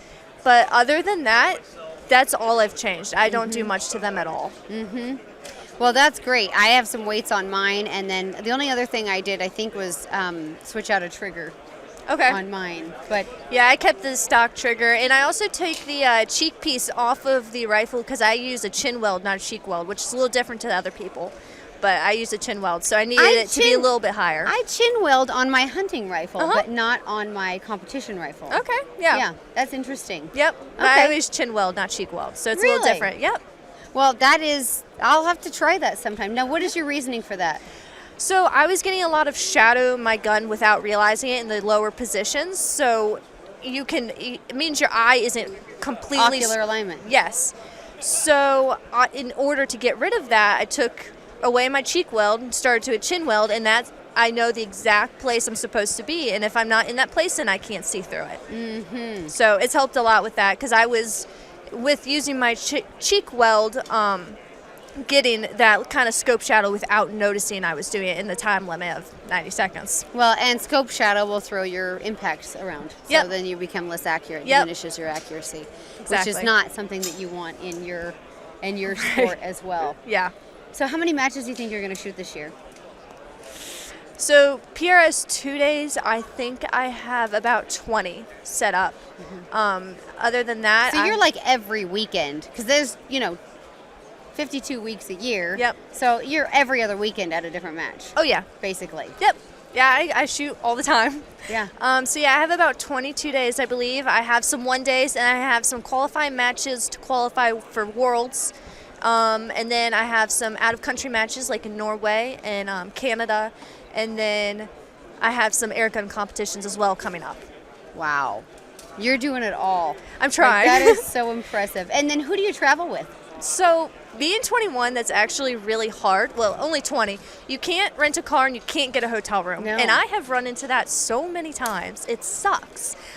So I usually bring my mom with me, or my dad, or I travel with Keith and Andy's, couple of my shooting buddies. Friends. And we travel around together, but other than that, I usually have to have somebody with me. Yeah. Are you shooting Hornady ammo as well? Not yet. Okay. Hopefully soon.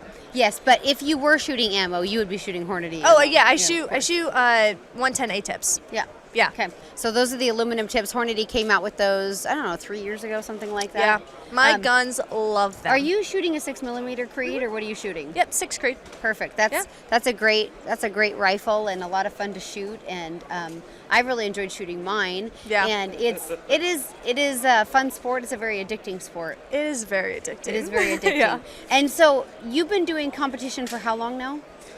I've been competing in PRS for 4 years. Okay. Yeah. And that's where you met Melissa as well? Yeah. She's great. Yes. Yeah, I love her. She's amazing, and she's wonderful. Yes, she is. She's a very sweet girl. She's a very sweet lady, yeah. So it's good that you get to meet so many wonderful women. That's where that's Ray, the girl that was just here before you, podcasting with me. We met in the shooting world, and she's become such a great friend. And it's a wonderful community. I have met some of the coolest people doing PRS. Yeah. Some of the coolest, like even the guy who makes the freeze-dried strawberries for Starbucks, I've met. Really? Yes, I have met some of the craziest people. I love it. Yeah. I love it. You never know who you're going to meet. So how did Ruger find you? Was it Doug found you? It was Doug found me. It was actually kind of a crazy story. Not crazy. I had one of the worst stages I have ever had. I got a 0. I walked off. It was in North Carolina. I walked off the stage and I got a 0. And I was pretty embarrassed of myself because I hadn't done that for a while. And I got off the stage, and I thank the ROs for being there. That's what I do every time. Yeah, good sportsmanship. Yeah, and he came up and he's like, hey, I really appreciate that.